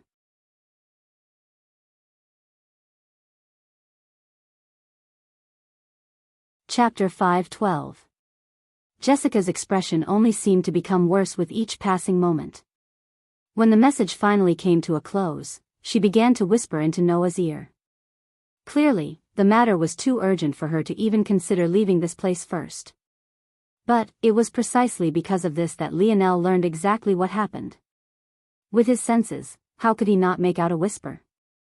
In fact, even Aina was capable of doing the same thing. Though her mind wasn't on the same level as Lionel's, her 5 senses were greatly heightened. Dream Cloud Prison. Lionel's gaze narrowed. Dream Cloud Prison, compared to prisons from ancient times, could be considered a paradise. The Empire put a lot of effort into rehabilitation, more than what could be said for most nations of the past. However, even with this being the case, there were many who would never step foot outside of the prison. And many of those who never would, had never even committed crimes before. This sounded like a shocking matter, but considering the history of the Empire, maybe it wasn't so after a moment of thought. The gene analysis exam wasn't just a prerequisite for finding future talents. It was also a test for finding future criminals. Those that had a high potential to commit petty crimes in the future were mostly ignored. These individuals were allowed to live out their lives and would only be escorted to Dark Cloud Prison upon committing the crimes in question.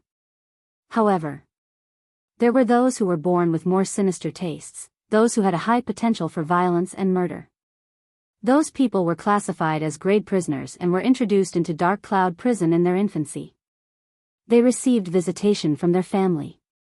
But, other than this, they would spend their lives within the walls of the Dark Cloud Prison. But, this was only the beginning. While there were those with potential for horrid acts of violence and murder, there were others who not only had such desires, but also had tools to commit them that far surpassed the normal person. These people were geniuses who were born to be 5-star professionals, prodigies that had impossible levels of intelligence to match their twisted nature. They were known as dark prisoners and received the highest level of security Dark Cloud Prison had to offer. As for whether it was ethical to punish people before they committed the crimes they were supposedly destined to, Lionel wasn't sure. If he was honest with himself, he never really thought about it before. Dark Cloud Prison was so far and away out of his mind in his day-to-day life that, like most privileged people, he just never thought about it. But now, it seemed that Dark Cloud Prison had no intention of staying away from his life any longer. That said, judging by Jessica's words, this seemed like a good opportunity. When Jessica finished whispering to Noah, his expression, too, became serious. Lionel smiled and looked toward Aina. Want to go to Dark Cloud Province? Jessica's lip twitched when she heard these words. He didn't even bother asking them first how they felt about it. And, couldn't he have at least pretended as though he hadn't heard anything? After all, this was technically top-secret information. But, when Jessica remembered that Lionel was also technically a prince, she realized that he really could do whatever he wanted. Unless her father or Tyrion's father was here, there would be no way to command him to do anything. And, even in that case, Jessica somehow believed it wouldn't matter.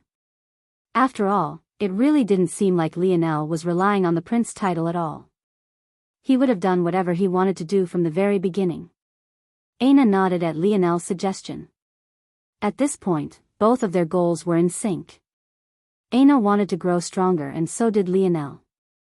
If he didn't grow stronger, how could he possibly upgrade the segmented cube to cure Aina? It's settled then. Lionel smiled and looked back toward Noah, Jessica and Tyrion.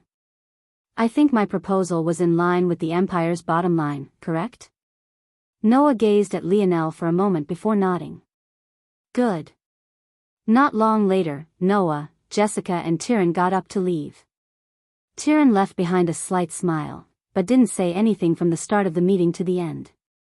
It was difficult to tell if this was just his personality or if there was something else. So what hole did you throw me into, kid? Finally, Arthur couldn't hold back any longer. He had heard the negotiations, but without understanding Earth's laws, it was tough for him to follow everything that was said. In the end, he could only trust in Lionel, something that left him feeling somewhat uncomfortable. Lionel chuckled. It's a good thing, I promise. After Lionel finished his explanation, Mordred and Arthur fell into their own thoughts. So we have to rely on you? Arthur sighed. Well, not necessarily. Lionel said with a grin. What do you mean by that? Well, what do you think I was doing before I came to this battlefield?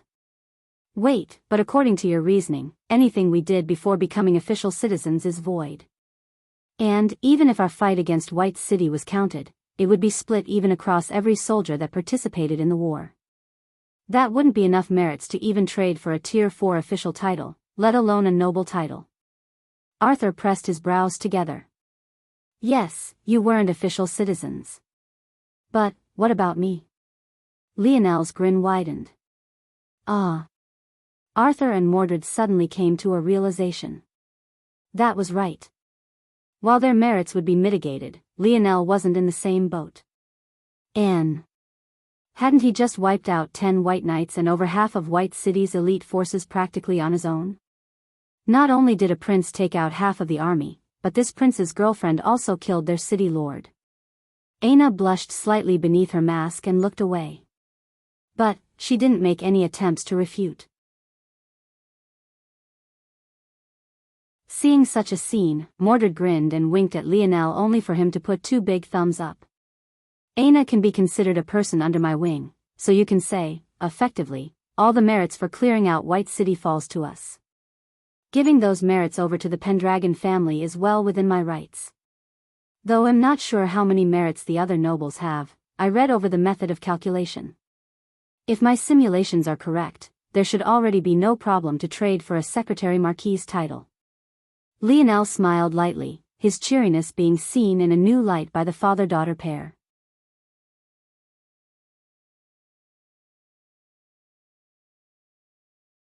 Chapter 5:13.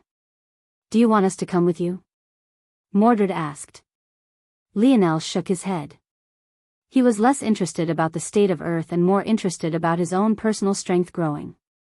After witnessing Noah's comprehension of winter, he felt like he had finally come to understand something, so he wanted to test those waters. And, even if he hadn't, it was better for Mordred and Arthur to stay here. I don't believe that they'll give up on Camelot so easily. Depending on how the wars on other provinces go, they might send another group here. It's best if you remain in this place. Arthur and Mordred nodded.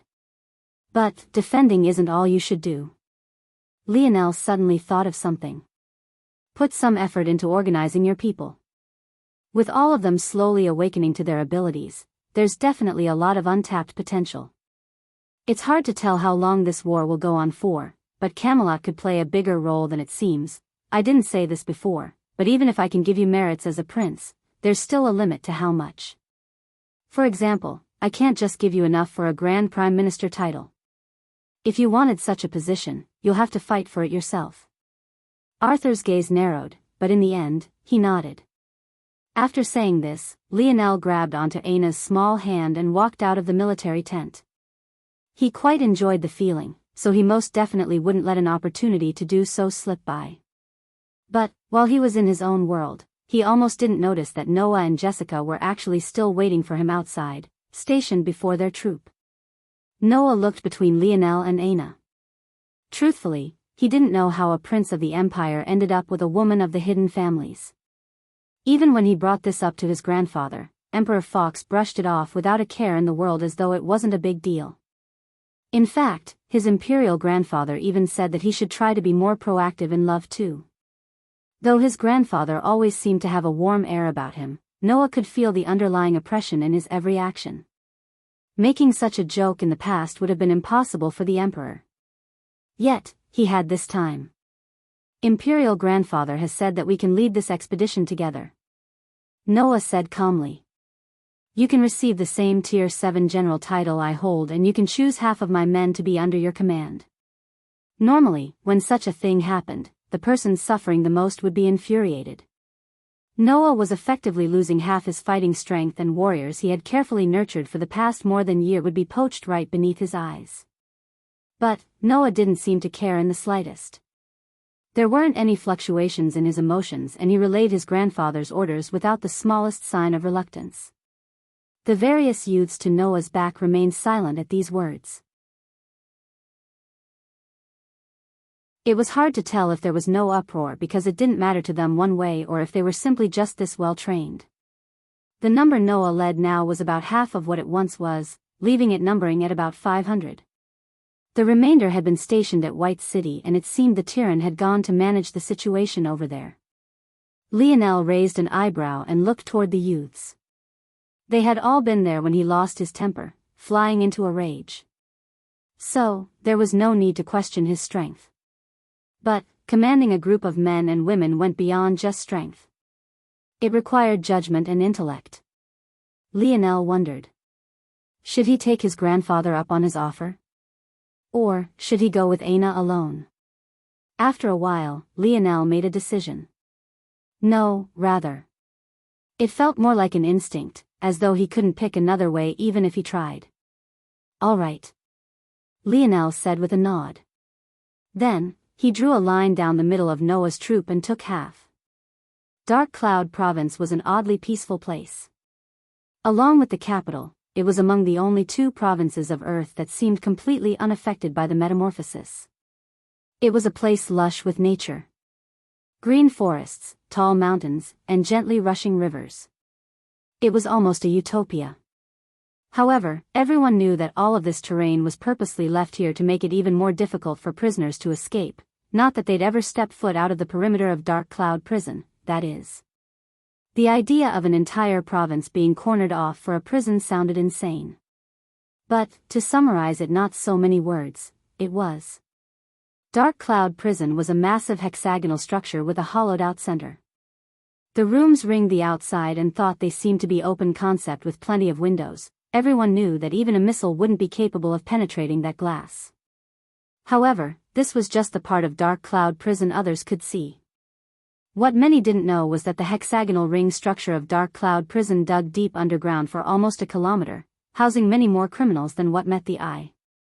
On one of these deepest floors, there was no sunlight to be seen, no open concept to marvel at, no nature to be in awe of.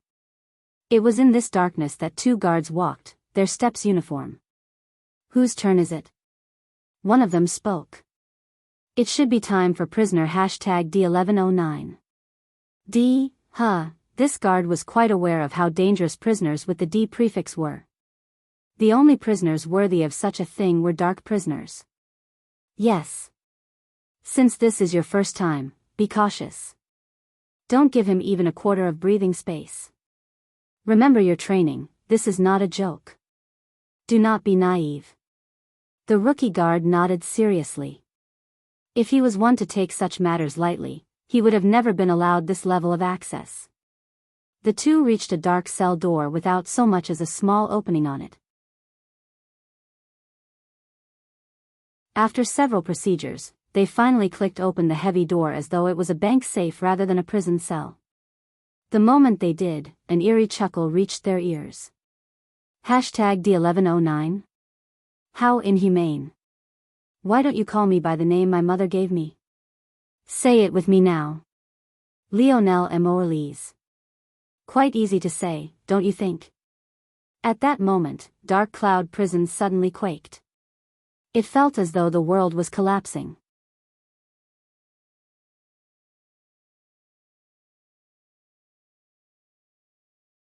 Chapter 5:14.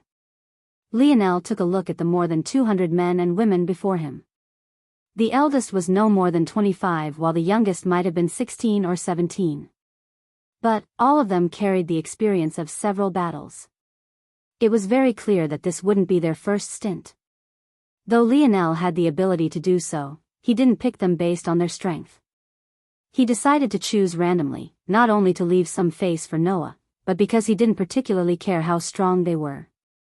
Honestly, he didn't know why he agreed to Noah's proposal. It was more of an impulse than anything else. But, now that he had made his decision, there was no use in lamenting it. There was even something about it that filled him with a hint of excitement. His back stood just a bit straighter, his chest becoming just that small bit wider. The aura that surrounded his body caused them to fall in line, their expressions serious. "Who are the leaders amongst you?" Lionel finally spoke. The youths looked toward one another before a few stepped out. Among them, Lionel actually recognized one. Niall stood with a face even paler than Noah's had been. His arm was bandaged and wrapped. But, truthfully, there was no amount of bandages that could make up for a hole being blasted through your collarbone. It seemed as though someone had gone out of their way to secure his arm. As for whatever else was done, Lionel wasn't sure. After all, he wasn't trained in such things. All in all, there were 10 individuals including Niall who stepped out. Many of them had tired expressions.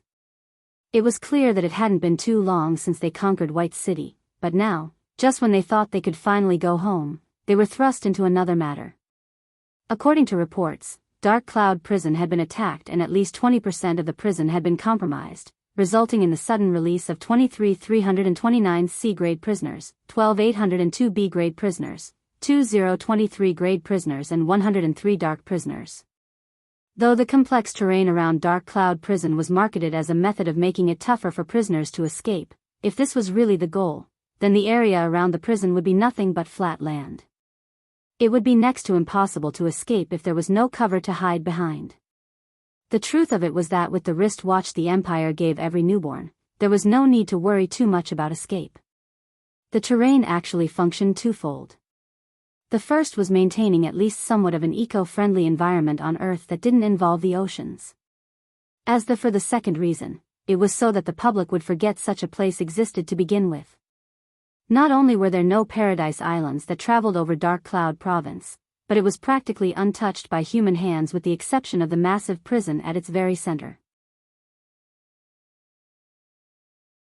But now, this terrain had become a massive obstacle for them to overcome. None of this even mentioned the fact that whoever had attacked the prison had done so with the expressed purpose of releasing these prisoners. If this was the case, then that definitely meant that there was a high likelihood that these prisoners were being funneled into whatever army's terrain was building. Though the C and B grade prisoners weren't guaranteed to have high combat prowess, it was a different story for A and dark prisoners. The Empire had already found a strong correlation between how well one performed on their gene analysis exams and the strength of the abilities they could awaken.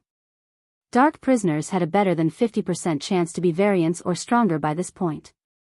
This was most definitely not something to be taken lightly. While weak worlds like Terrain mostly relied on their force cultivation to display strength, talented worlds like Earth could get away with having weaker foundations in such areas as long as their abilities were up to a certain standard. If it wasn't for the fact Noah had purposely chosen to hold back and Arthur had yet to learn how to control his ability, there was no way that City Lord White would have had such an easy time. However, with all of this said, the actions of Terrain were most definitely a double-edged sword. Taking advantage of the strength of these men and women would be one matter. But whether they would truly be able to control them was a different matter entirely. Lionel scanned the 10 before him. Other than Nile, there were 6 other young men and 3 young women. The weapons among them also varied greatly. While some chose to wield cold weapons, some had more modern weapons as well. These modern weapons were enhanced, but also didn't rely on advanced technology. After some inspection, Lionel realized that these modern weapons were actually treasures. Though they appeared to be of Earth's technology, they were much more like Lionel's first creations, the long nozzle pistols. Interesting. Lionel wondered if this was because other worlds had been observing Earth's technology to make these or if maybe Earth's technology wasn't as unique as he once believed. Of course, there was another possibility, and that was that Earth had force crafters of its own that he was unaware of. If this last point was true, then it seemed that mysterious grandfather of his had more hidden cards than it seemed. But, at the same time, a hidden card wouldn't be so hidden if it was out for all to see like this. So, Lionel dismissed the idea. It was more than likely a combination of the first 2 possibilities. 23 speed types. 19 defensive types. 21 attack types. 7 healing types. 48 body enhancement types.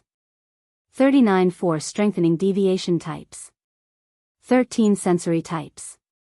10 all-rounders. 74 unique, unclassifiable abilities. Lionel summarized quickly.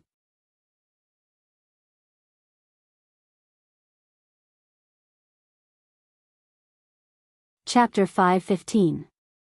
The 10 all-rounders were, of course, the 10 who stood before him. Their abilities separated from the unclassifiable abilities in that they had several strong points rather than one odd strong point. For example, among the 74, there was a young woman with an ability similar to King Arthur's. Except, rather than become streams of light, she became an odd liquid thicker than water. She could also coat her skin and her surroundings with this liquid to form a pseudo-domain of sorts that worked well for her. But, in a team battle, her uses were minimal. The defensive nature of her ability was only useful for her and couldn't truly be extended to others. At the same time, she wasn't a very good attacker either. In fact, she was weak in this regard. That said, if her ability was applied well, she would be among the strongest single combatants. Just trying to deal with her domain without slipping about wildly would be a headache even for Lionel. If he was in such a situation, he would be forced to use his surfboard and bombard her with arrows from above. He would stand little chance in normal hand-to-hand combat. However, the 10 youths that stood before Lionel were much different in this regard. Take Nile, for example. Niall seemed to have a short-ranged teleportation ability. If not for this, how could he have possibly intercepted Lionel on his way to Noah back then? But his ability was actually more complex than this. It could be used not only to enhance his speed, but also in defense and attacking.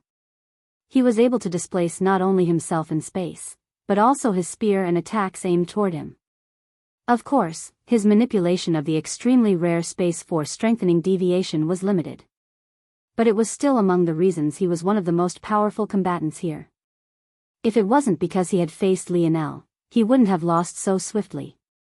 With his ability alone, Niall could easily take responsibility for the safety of a 10-man party without hindering the abilities of those who were a part of his squad. This was the fundamental difference between him and the young girl. Since things are like this, I'll organize you as follows.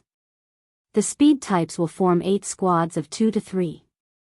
Your roles will be to maintain a perimeter around our troops in 8 directions and disrupting any forward momentum of any enemies you might run across. As for communication and the method of disruption, leave that to me. The remaining 200 or so of you, not including sensory types, healing types, or all-rounders, will form into squads of 10.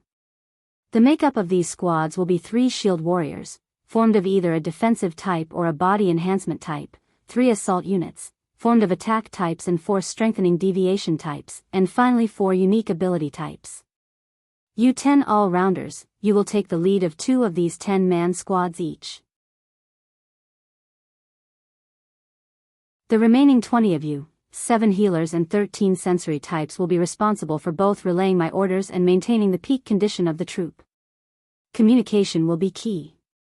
Lionel spoke all of these matters out in a single breath, not wasting any time. However, the youths before him couldn't help but wonder if Noah had given him information about them before. But, when they thought about how Lionel had randomly chosen them and how he hadn't seemed to be aware of the fact he would be gaining such troops to command beforehand, they couldn't help but be astonished. Could this be his ability? Or was it a treasure of some kind? What they didn't know was that it could technically be both for Lionel. He could use the dictionary to learn of their abilities. But, after the upgrade to his own, he found that making accurate guesses of the abilities of others had become much easier. Though he couldn't claim to comprehend as much detail as the dictionary had, it was definitely far less hazy than the past. Of course, he also saw that the more powerful the ability wielded by a person, the harder it was for him to see through it. But, this much was already far better than what most could accomplish. Lionel was definitely in a league of his own in this regard.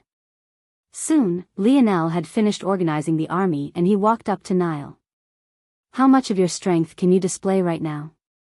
Pale-faced, Niall still stood at attention. There wasn't a hint of hatred for Lionel in his eye. In fact, it now held the same respect it had for Noah. However, it was hard to tell if this was because Lionel had defeated him so easily, or if it was because he now knew that Lionel was a prince. It could only be said that if it was the latter, the brainwashing of the Empire was truly something to behold. I can display about 20% of my strength, Your Highness. Niall replied seriously. Lionel's eyes sparkled. He hadn't asked this question because he wanted to know, but rather because he wanted to probe Niall's attitude. Seeing it, even he couldn't help but feel somewhat guilty. Golden light surged around Lionel and descended upon Niall. The accumulation of light elemental force was so strong that it practically became blinding. Very quickly, Niall's face became more ruddy, his shallow breathing becoming deep and full once again. Under the shocked gazes of those spectating, Niall's state continuously became better. When Lionel lowered his hand, though Niall wasn't back to peak condition, he was clearly much better. It wouldn't be an issue for him to display 80% of his strength. Niall's eyes widened. Thank you, Your Highness. Lionel smiled and waved a hand. I won't apologize for what I did because that would be hypocritical. Truthfully, if you stood in my way again, I would treat you the same way. Niall paled somewhat hearing these words, but he inwardly felt more respect for Lionel after hearing them. He didn't want to be treated like a dog who could be coddled with a carrot and a stick. He wasn't a person that a bad guy, good guy routine could work on. Such a thing would only be effective for those who were weak of mind. But those are matters of the past. We all have the same goal right now, and that's to repel these invaders. Nile nodded seriously, his back standing somewhat straighter.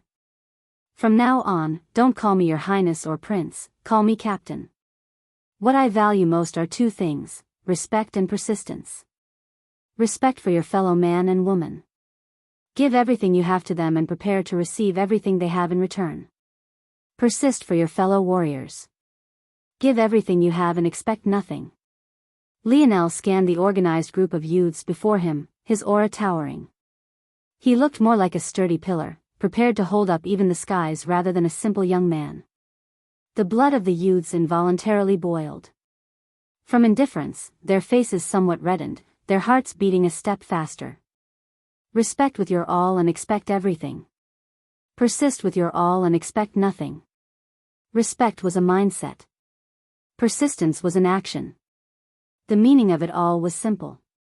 If you gave your heart and bled on the battlefield, it was only right that you expect the same. If you gave your soul and died on the battlefield, it was only right you expect nothing. These words were suddenly engraved onto their souls.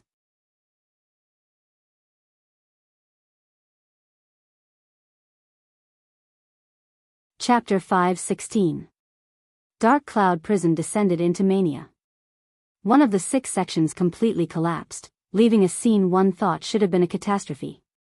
But, while some did indeed die, the resulting explosion was rather controlled. It was obvious to any third-party observer that this was all planned, down to the final dotted I and crossed T, ho ho ho. Lionel chuckled. Author's note, from now on, whenever referring to Lionel, I will write it as Lionel. They are pronounced the same so it should help with the flow of the story. But do keep in mind that this Lionel has a name spelled and said the exact same way as our favorite MC. Lionel sat on the damp cell floor, his arms wrapped around his body. Of course, this wasn't by choice. The straitjacket they forced him to stay in was made of materials far tougher than Kevlar. As though that wasn't enough, it was reinforced with several locks and chains. Even if he wanted to unwind his arms, he didn't have the luxury. One would think that they would at least let him out to take a shower, but he didn't have this luxury either. Rather, every time the stink got to be too much, they'd bathe him in UV-type light and send him on his way. The result of this treatment for almost 2 decades now was a man who smelt somewhat like one part vegetable left to dry beneath the sun for too long and another part cured meat. In the darkness, it was hard to see his face at all. Or, rather, he had a habit of speaking with his head lowered, his messy hair covering much of his face. However, if the guards had a choice, they'd prefer him to keep his head lowered just like this. So close. Lionel continued to chuckle. If that blast was 2% stronger I would be free. What a shame, what a shame. The rookie guard felt a cold chill at the back of his neck, the ground still trembling beneath their feet. What? The rookie guard began to speak, but his next words were caught in his throat when he saw the unsightly expression on his partner's face. What is it? The rookie suddenly entered high alert, his hand hovering over his weapon. The veteran guard took deep breaths, trying to calm himself, his gaze never leaving Lionel. If others saw his actions, they would think that he was insane. Why he was so focused on a man who couldn't move an inch, maybe only those of Dream Cloud Prison would know. Listen, rookie. Back away slowly. Stay on high alert. If needed, don't hold back. The rookie guard's pupils constricted. You mean? Yes. Do whatever is necessary. A cold shiver traveled up the rookie's spine, his muscles tensing. The first thing any new guards of Dark Cloud Prison were taught was the importance of information. This wasn't a lesson about learning as much as you could. No, it was a lesson in keeping as much of it away from these prisoners as possible. Dark prisoners were incarcerated from the time they were toddlers to the day of their deaths. Most couldn't even remember a world outside of these walls. In fact, their only interactions with the world should have been at these moments where food was brought to them. Any understanding of language these prisoners had should have been from their short time as members of society, in fact, that went for all their understandings. With all this said, there was one matter in particular that they wanted to keep from these prisoners, the metamorphosis. Those prisoners that became invalids were silently killed. There weren't any paradise islands above Dark Cloud Province. Even guards were diligently trained in combat without their abilities. From day one of training, they were drilled in the fact that use of one's abilities should be a final resort. Yet now, the veteran guard was saying to use any means necessary. The rookie's breathing couldn't help but grow shallow, a cold sweat slowly trickling down his forehead. TSK. Is there a need for such caution? Didn't I already say it was a shame? The veteran's jaw steeled. How did you learn about percentages? #D1109. Lionel paused for a moment before his laughter returned, stronger than before. His hair dangled across his face, vibrating to his cadence. The veteran guard's countenance became more chilly, still taking slow steps back. Oops, my tongue must have slipped. Aya, what else can you expect from me? My street smarts are still a bit lacking, I've seen too little of the world. Where did you hear the name Lionel Morales from? The guard continued coldly, trying to buy time for the rookie to inch away and report this matter to the warden. Lionel froze. But this time, his laughter didn't come. An eerie silence hung over the cell as the ground continued to rumble. Where did I hear it? From the lips of my own mother before you ripped me away from her and threw me into this place. The voice didn't carry any sort of emotion to the point it sounded somewhat mechanical, as though it was an automated message rather than the words of a human. The veteran and rookie froze. Fear the likes of which they had never experienced in their lifetimes took hold of their hearts, clenching it tightly. Blood flew, splashing against the walls. The crimson sparkled in the darkness, looking like the wings of a fallen angel. Warden. Warden. The rumbling of the prison's framework couldn't stop the booming of this voice. A mixture of panic, shock and horror laced it, coloring the roar with emotion. Within an office on the lowest floor of Dark Cloud Prison, one could find the warden. He was a man of average height but broad presence. His graying mustache hung over his lip with the thickness of a forest's bush. His every breath was deep and unfathomable. If one paid attention, it would be easy to notice that every cycle of inhaling and exhaling took a full minute to complete. Yet, this warden completed it with absolute ease. At that moment, the warden was shirtless. Despite his old age, his body rippled with strength, his torso having a level of tone that left men half his age in shame. A healthy bronze sheen glistened across his skin, making him look more like a fitness model rather than the warden of a prison. This man was none other than Governor Duke Escobar Owen. Before the shouting guard could even reach the office, Escobar put on his black military uniform, hiding his toned body, and opened the door, his demeanor steely and indifferent. Warden. #D1109 has escaped. If Lionel had been there, he would have immediately recognized this warden. He was none other than Coach Owen, a man Lionel respected almost as much as his own father.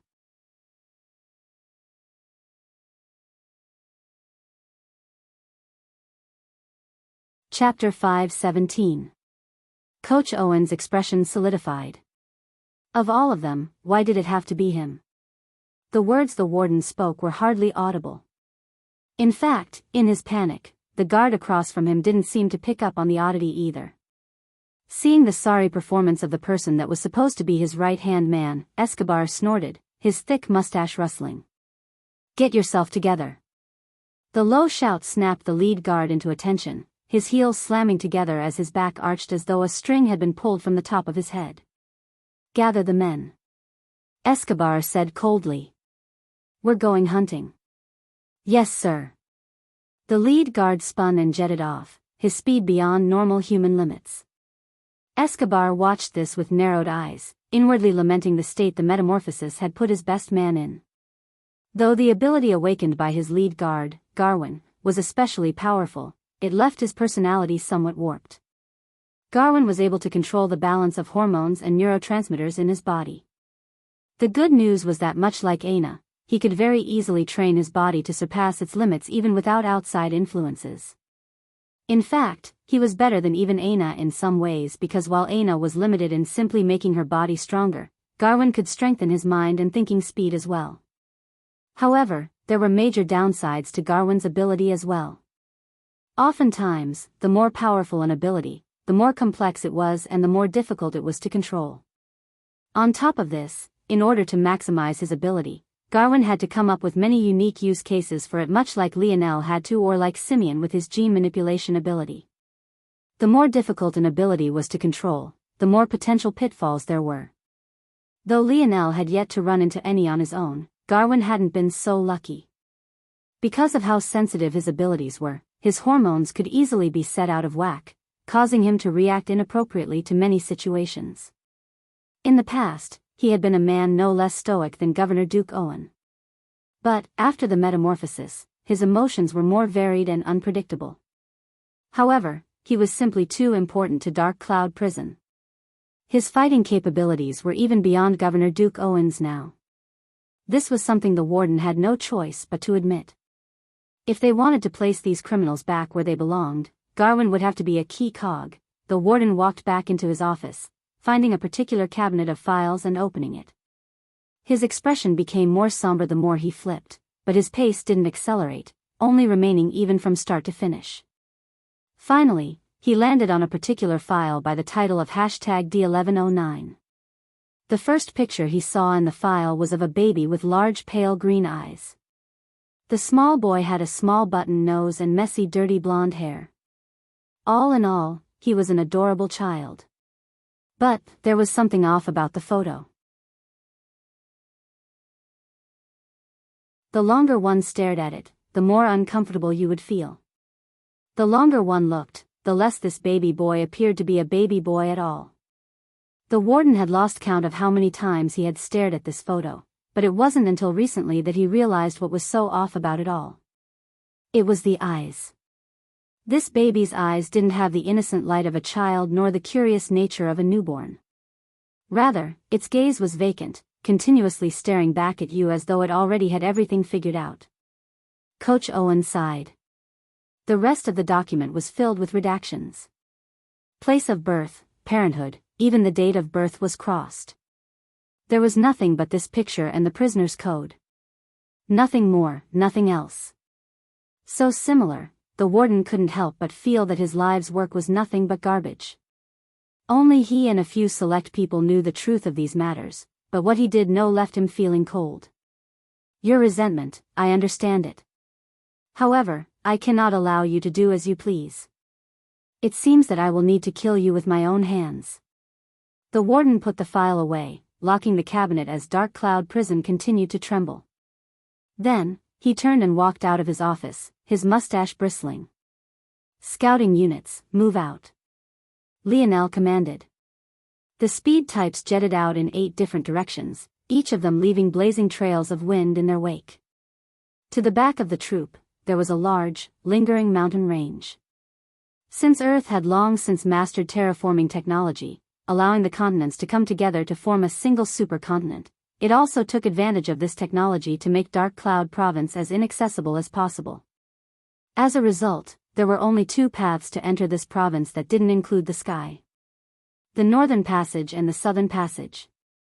Noah and Lionel had split into 2 groups, each manning one of the passages. Lionel was tasked with bringing support from the south. According to what Lionel understood, Dark Cloud Province already had its own forces, obviously. They were simply bringing support. In addition, it would be their job to capture any escapees once the situation was settled. Aside from this, they would have to worry about the forces of terrain that had been sent to this location, which should include the forces of Hargrove City. Lionel took the vanguard of the army with Aina by his side. She held onto her great sword, a serious light hidden behind the slits of her mask. The forest was quite dense. Moving in such a large group would make things difficult, so Lionel took advantage of the 10-man squads he had formed and had them fan out. It would be difficult to fight any large-scale battles in this place, but that also went for the enemy as well. With the makeup of the squads, it would be much easier for them to deal with issues. At that moment, Lionel's gaze suddenly sharpened. As expected. Just a few seconds after Lionel had the thought, a communication talisman lit up by his side and entered his ears silently. Captain, Squad Northwest has detected the movement of enemy scouts. They number 7. Standing by for orders. It was impossible for Terrain to not also be aware that there were only 2 entry paths to Dark Cloud Province. In that case, how could they not erect their own blockades to stop incoming reinforcements?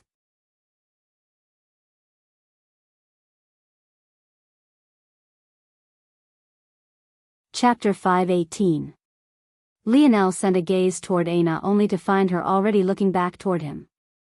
With a light nod, they shot forward as one, their steps light and in sync. The remainder of the troops continued to advance slowly. Though they exchanged some glances about the oddity of it all, they didn't make any other movements.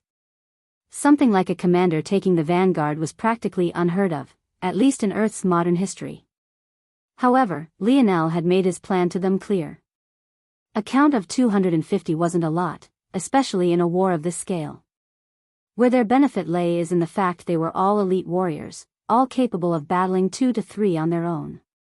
In such a case, not only was such a forest the best terrain for them, but it also presented a unique opportunity to flip this war on its head. Lionel's lips moved, but no one seemed to hear what he said at all. However, several hundred meters away, the Northwest squad had already jumped into action. Despite the high sun, the forest was still drenched in shadows. From below the high canopies, it felt more like a cloudy day than anything else. Unfortunately, unlike a cloudy day, the forest floor was quite humid. Any normal human of the 3rd dimension would be leaking sweat by this point. Luckily, though, Earth was still in its infant stages as a new 4th-dimensional world. As such, the harsher climates of a world at this stage had yet to come to fruition. However, even still, the hot temperatures were slowly creeping upward and breaking records that had withstood the test of centuries, while the cold temperatures were doing the same. It wouldn't be long before Earth began to face extremes it never had before. While there was this bad news, though, there was also good news. In this transition period, zones wouldn't begin to appear just yet. So, Earth had a small level of reprieve. But, it might have been exactly because of this that Terrain chose to attack now. At that moment, on the humid forest floor, a group of 7 moved forward cautiously along their patrol path, their senses on high alert. They wore red robes accented by bright yellow flexible armor. The design made them look like small boiling suns of their own, but judging by the small beads of sweat falling down their brow, this had little to do with their affinities. The lead of the 7 men suddenly snapped his head in a certain direction, just in time to see a small orb of light land in their midst. A hint of panic colored his features. But, just when he was frozen in horror, the small globe of light pulsed, sending out a halo that covered a 10-meter radius. Without hesitation, the lead scout pulled out a talisman and ripped it. The talisman was torn in 2, causing a flare of flames to light it quickly. The sparks coalesced, concentrating into a bead and shooting up into the skies. But, just as it was about to break past, it rammed into the halo of light. One would have expected a bang, but the reality was much less fantastical. The spark fizzled out, drooping back down to the ground as though it had run out of oxygen to fuel itself. The lead scout's eyes widened. He opened his mouth and roared at the top of his lungs. His shout was so loud that the 6 that followed him covered their ears, clenching their jaws. The lead scout relaxed when he completed this action, his unsettled emotions resting into a sneer. He slowly pulled out twin daggers that rested on his hips. He felt that everything was over now. Now that they knew that Earth had indeed sent reinforcements, it would be a matter of absolute ease for them to be surrounded and killed one by one. Earth didn't have technology anymore, so sending in reinforcements through the air was almost impossible. There was no way they had aerial units prepared already. And, even if they did, there was no way they could match the units Terrain had scouting up above. So, they would have no choice but to send ground troops. But, in such a thick forest, how many could they really send? If they were smart, they would send a small unit of elites with a few trump cards. That orb of light was clearly one of Earth's trump cards, but it also displayed Earth's naivete. There was more to contend with than just tools. If Earth couldn't come up with methods of countering a variety of abilities as well, they would be finished. This was the perfect example. They were prepared to stop their signal flare, but they had no method of stopping his shout. The lead scout's sneer deepened. What a fledgling world.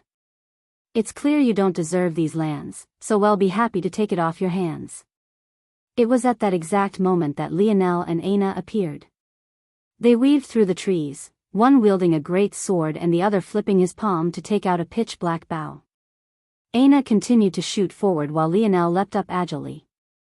His feet rebounded off the tough bark of the trees, sending him flying upward. He left a trail of gold in his wake. And, for but a moment, his arms seemed to have unfurled into the wings of a bird. Behind her beautiful icy blue-white mask, Aina crossed the final barrier into the halo of light, her sword trailing behind her like the tail of a comet. A little girl? Is this a joke? The lead scout almost couldn't rein in his laughter. Fine, I'll pry that little mask off you and see what kind of beauty it's hiding. Lionel lightly stepped onto a branch over 15 meters above the ground. With swift motions, he knocked 6 arrows at once, a cold, calculating glint in his eye. By the time Aina prepared to swing her sword toward the lead scout, he had already pulled his bowstring back. Even after reaching the 4th dimension in his physique, Lionel could only pull his bowstring back just over 50% of the way, displaying the furious strength of this bow quite clearly. But 50% was still almost overkill. Shoo! Lionel released 6 arrows at once just as Aina swung her sword toward the lead scout. At that moment, the lead scout's expression finally changed. The difference was too stark, how could he miss it? In one instant, he couldn't hear the whistling of Aina's sword or the shocking charge of Lionel's arrows. But in the next moment, it barraged his senses as though they wouldn't allow him to focus on anything else. No. Unfortunately, it was too late for the lead scout to understand that his first instinct should have been to run.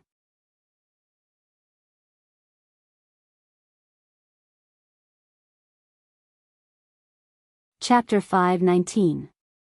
Lionel's arrow pierced 6 skulls as Aina's sword split the lead scout in 2. Lionel leapt down to the ground, the soil shifting beneath his heavy fall.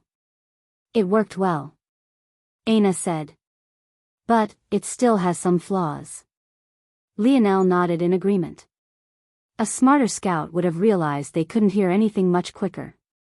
We got lucky this time because this one is used to having his hearing compromised, but it won't necessarily happen again. With the way he and Aina were charging through the forest, no matter how light their steps were, it was impossible for them to not have made a single sound. A smarter scout would have realized very quickly that the barrier Lionel erected could both block their signal flares and any sound they made. Once they realized this, their first instinct would have been to run rather than holding their ground. After all they had to do was leave the 10-meter radius of the halo to send out a signal. Even if they couldn't survive, it was their role as scouts to send such valuable information back. But, luckily, ironically due to his shouting ability, the lead scout's hearing was compromised along with the 6 that followed him. So, he didn't notice the oddity until it was too late. Is it possible to make the sound filter one way? Aina asked. It's possible, but it would double the production time. With the time crunch we're on, I'm not sure if it's worth it. Lionel was the only one who could make these orbs of light. And, unfortunately, they were one-use objects with a very limited lifespan. Which meant that he would have to make a new one for each one of these operations. The Northwest squad came out of their hiding places, displaying speed that even surpassed Lionel and Aina. At least, it surpassed the speed they had displayed to this point. It seemed that this squad was quite capable, indeed. Captain. Lionel nodded. Right, this region is still your responsibility. Lionel raised a hand and caused a surge of fire elemental force to burn the 7 corpses before him.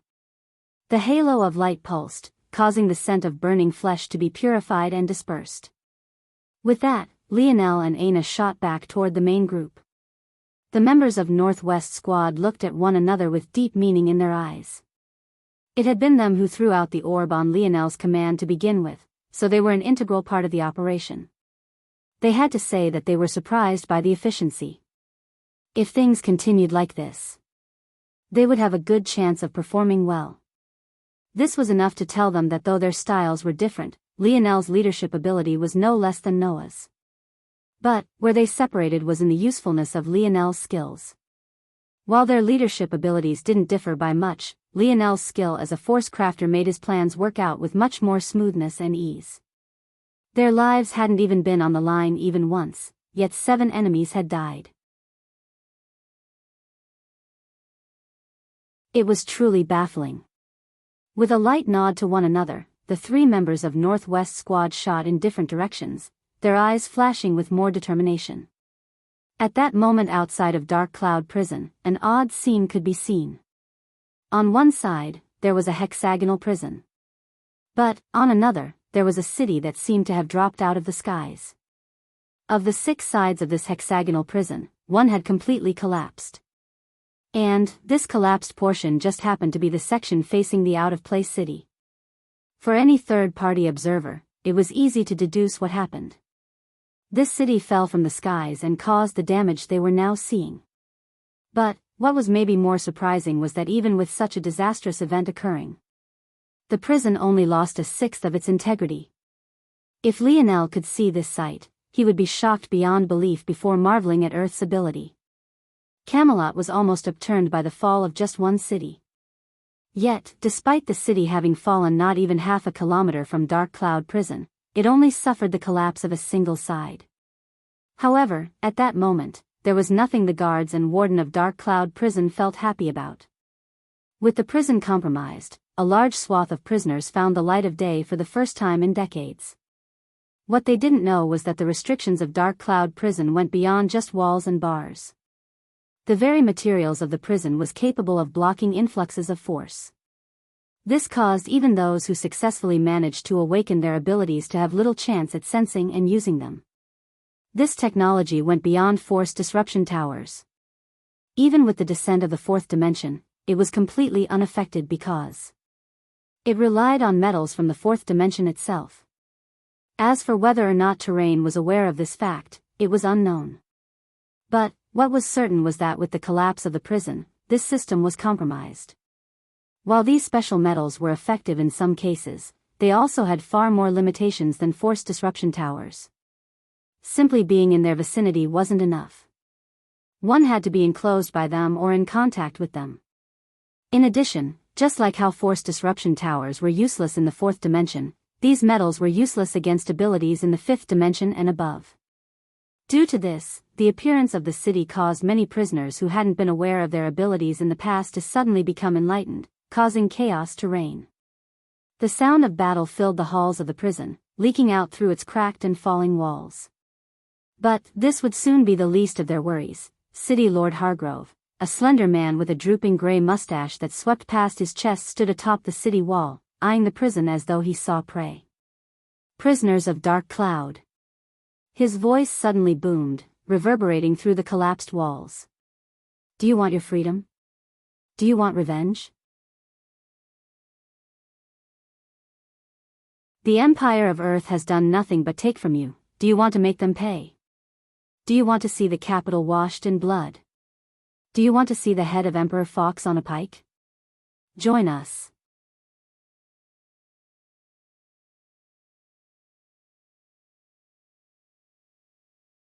Chapter 520. Archers. City Lord Hargrove's voice boomed once more. In one moment, there was no one but this singular, seemingly frail, City Lord to be found on the city's walls. But, in the next moment, 2 rows of over 100 archers appeared, each with the light of an expert in their eyes. It became clear very quickly that Hargrove had no intention charging into the prison. Why would he undertake such a thankless task? No, his goal was simple. Any guards or wardens that escaped this prison would find an arrow between the eye. As for the prisoners, they would be welcomed with open arms. The prisoners of Earth provided 2 opportunities. Not only would they give a large influx of talented individuals, but they would also be able to gain the same number in 5th generational persons. This killed 2 birds with just a single stone. The only large clearing one could find on Dark Cloud Province was in this very place. About a kilometer around the hexagonal prison was nothing but flat concrete. With the appearance of Hargrove City, this concrete was now filled with spiderweb-like cracks, but it served its purpose to perfection. Without any place to hide, how could the guards of Dark Cloud Prison possibly protect themselves against the assault of 100 elite archers? At that moment, a head peeked out from behind the rubble.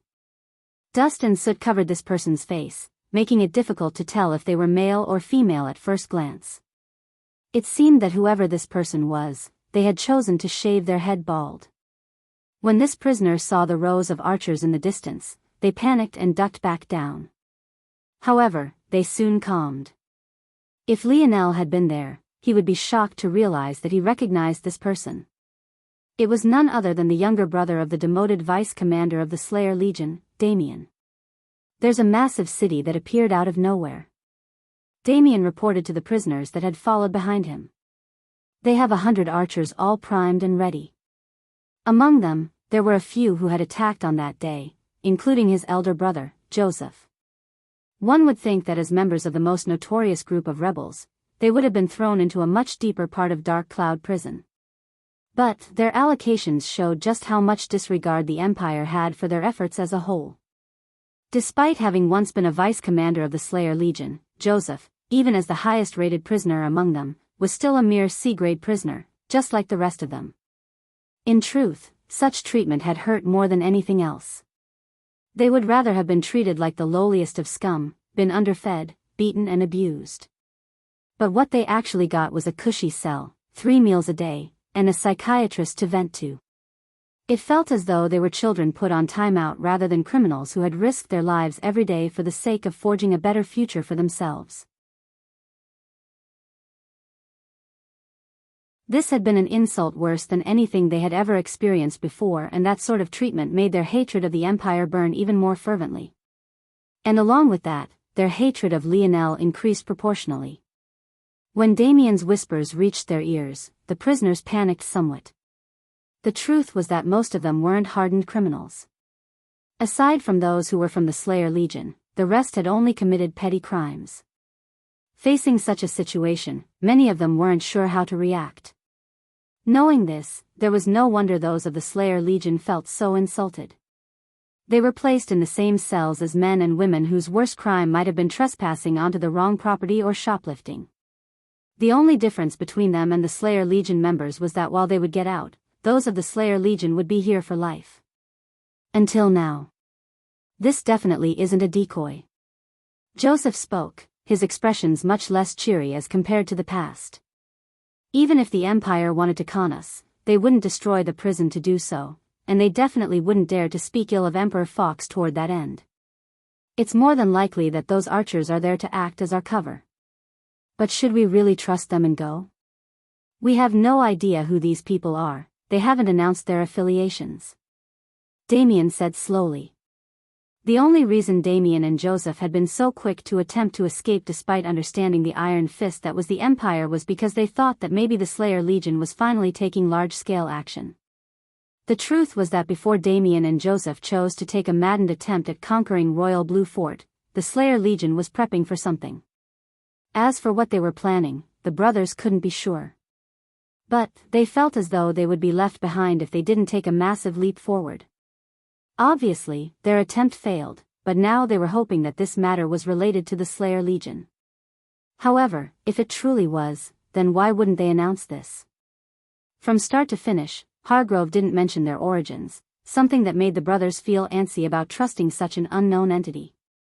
No matter what, they weren't fools. As the first prisoners to make it to this opening, they had obviously been on the highest floors.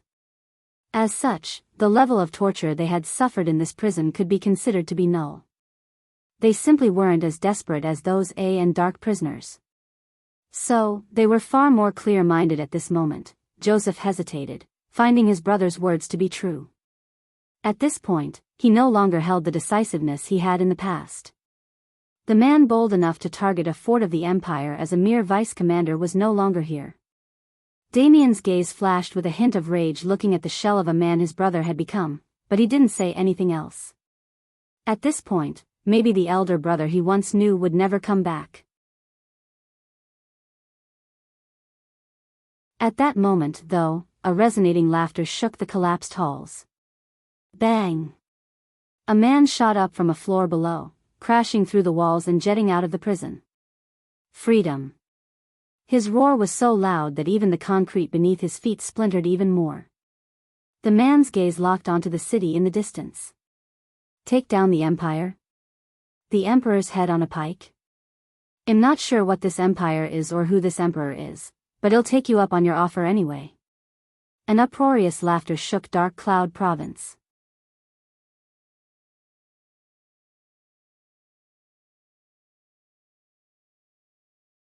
Chapter 521. The man looked massive, something that was inconceivable considering the level of security he would have had to live under for his entire life. He wore a gray uniform with a single zipper that went from his collar to his crotch. On his left chest, a bright red tag shone, #D2901.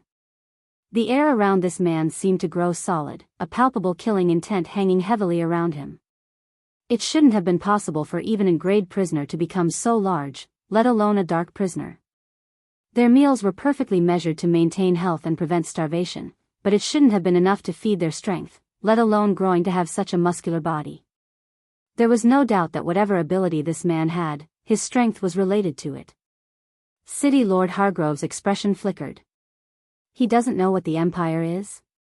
Or who the Emperor is? Interesting, it seems that we've underestimated just how villainous this Ascension Empire is. Hargrove should have known. Any empire that dared to name itself Ascension had to be arrogant without regard. There was a reason those of the dimensional verse described the evolution of a world as the descent of a dimension. It was supposed to represent a bestowal by the universe. Whether it be the talent or potential of a world, it was all gifted. A world didn't grow to accept an evolution, rather an evolution fell upon a certain world. This was the subtle difference. This was the core truth behind dimensional descent. Yet, whether by coincidence or by a lofty purpose, Earth's empire named itself Ascension. Arrogance didn't even begin to describe such bloviating. It almost made Hargrove laugh in rage. As a man born in a world with such little talent, he understood this bestowal the most. Yet, this Earth, despite being lucky enough to be gifted such prospects, actually believed that they could snub their noses at it. Hargrove raised his head, a billowing laughter leaving his lips. His long mustache caught a wind, whipping about wildly along with the rest of his hair. His hands clasped behind his back, his chest standing wide and broad. We accept one and all. #D2901 laughed when he heard these words. His legs flexed, the ground beneath him cracking once again. Bang! He shot into the skies, crossing a 50-meter length in a single bound. Just as he was making his way through, another group of prisoners charged out. Damien, Joseph, and the others could no longer wait. This wasn't because they decided to trust these people, but rather because the appearance of this man had sent the guards into a frenzy. The guards at their level of security was minimal. After the destruction of the prison, Damien could use his ability again. As a person who had an S-grade ability upon awakening, his ability had long since crossed into the 5th dimension now.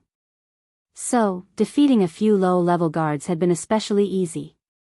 But, they weren't fools. They knew that the guards on the lower levels were no laughing matter. If they couldn't leave now, they might never leave. As expected, the moment Damien, Joseph, and the others bolted out of their hiding spots, running full speed for the city in the distance, the first guard appeared.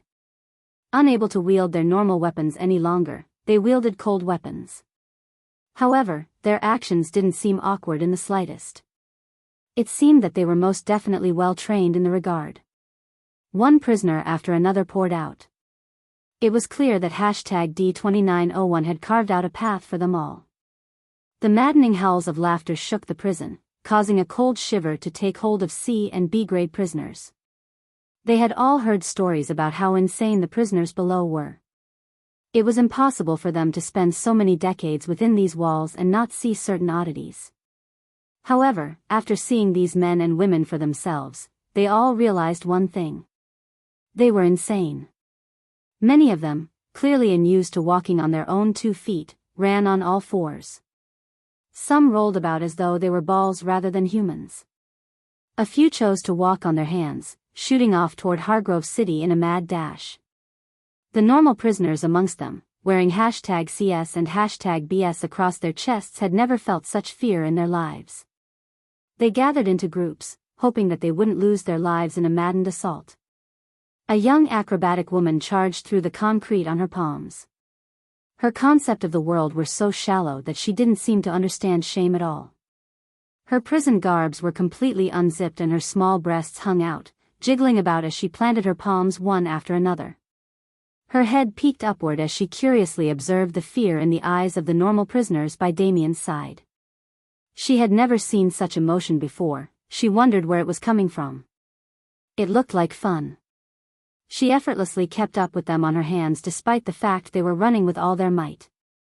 It was quite baffling, actually. Unlike dark prisoners, C and B grade prisoners got to exercise every day. By right, they should be more fit than she was. The young woman looked curiously at a slightly obese man at the back of the group. He lingered behind the group, finding it hard to keep up.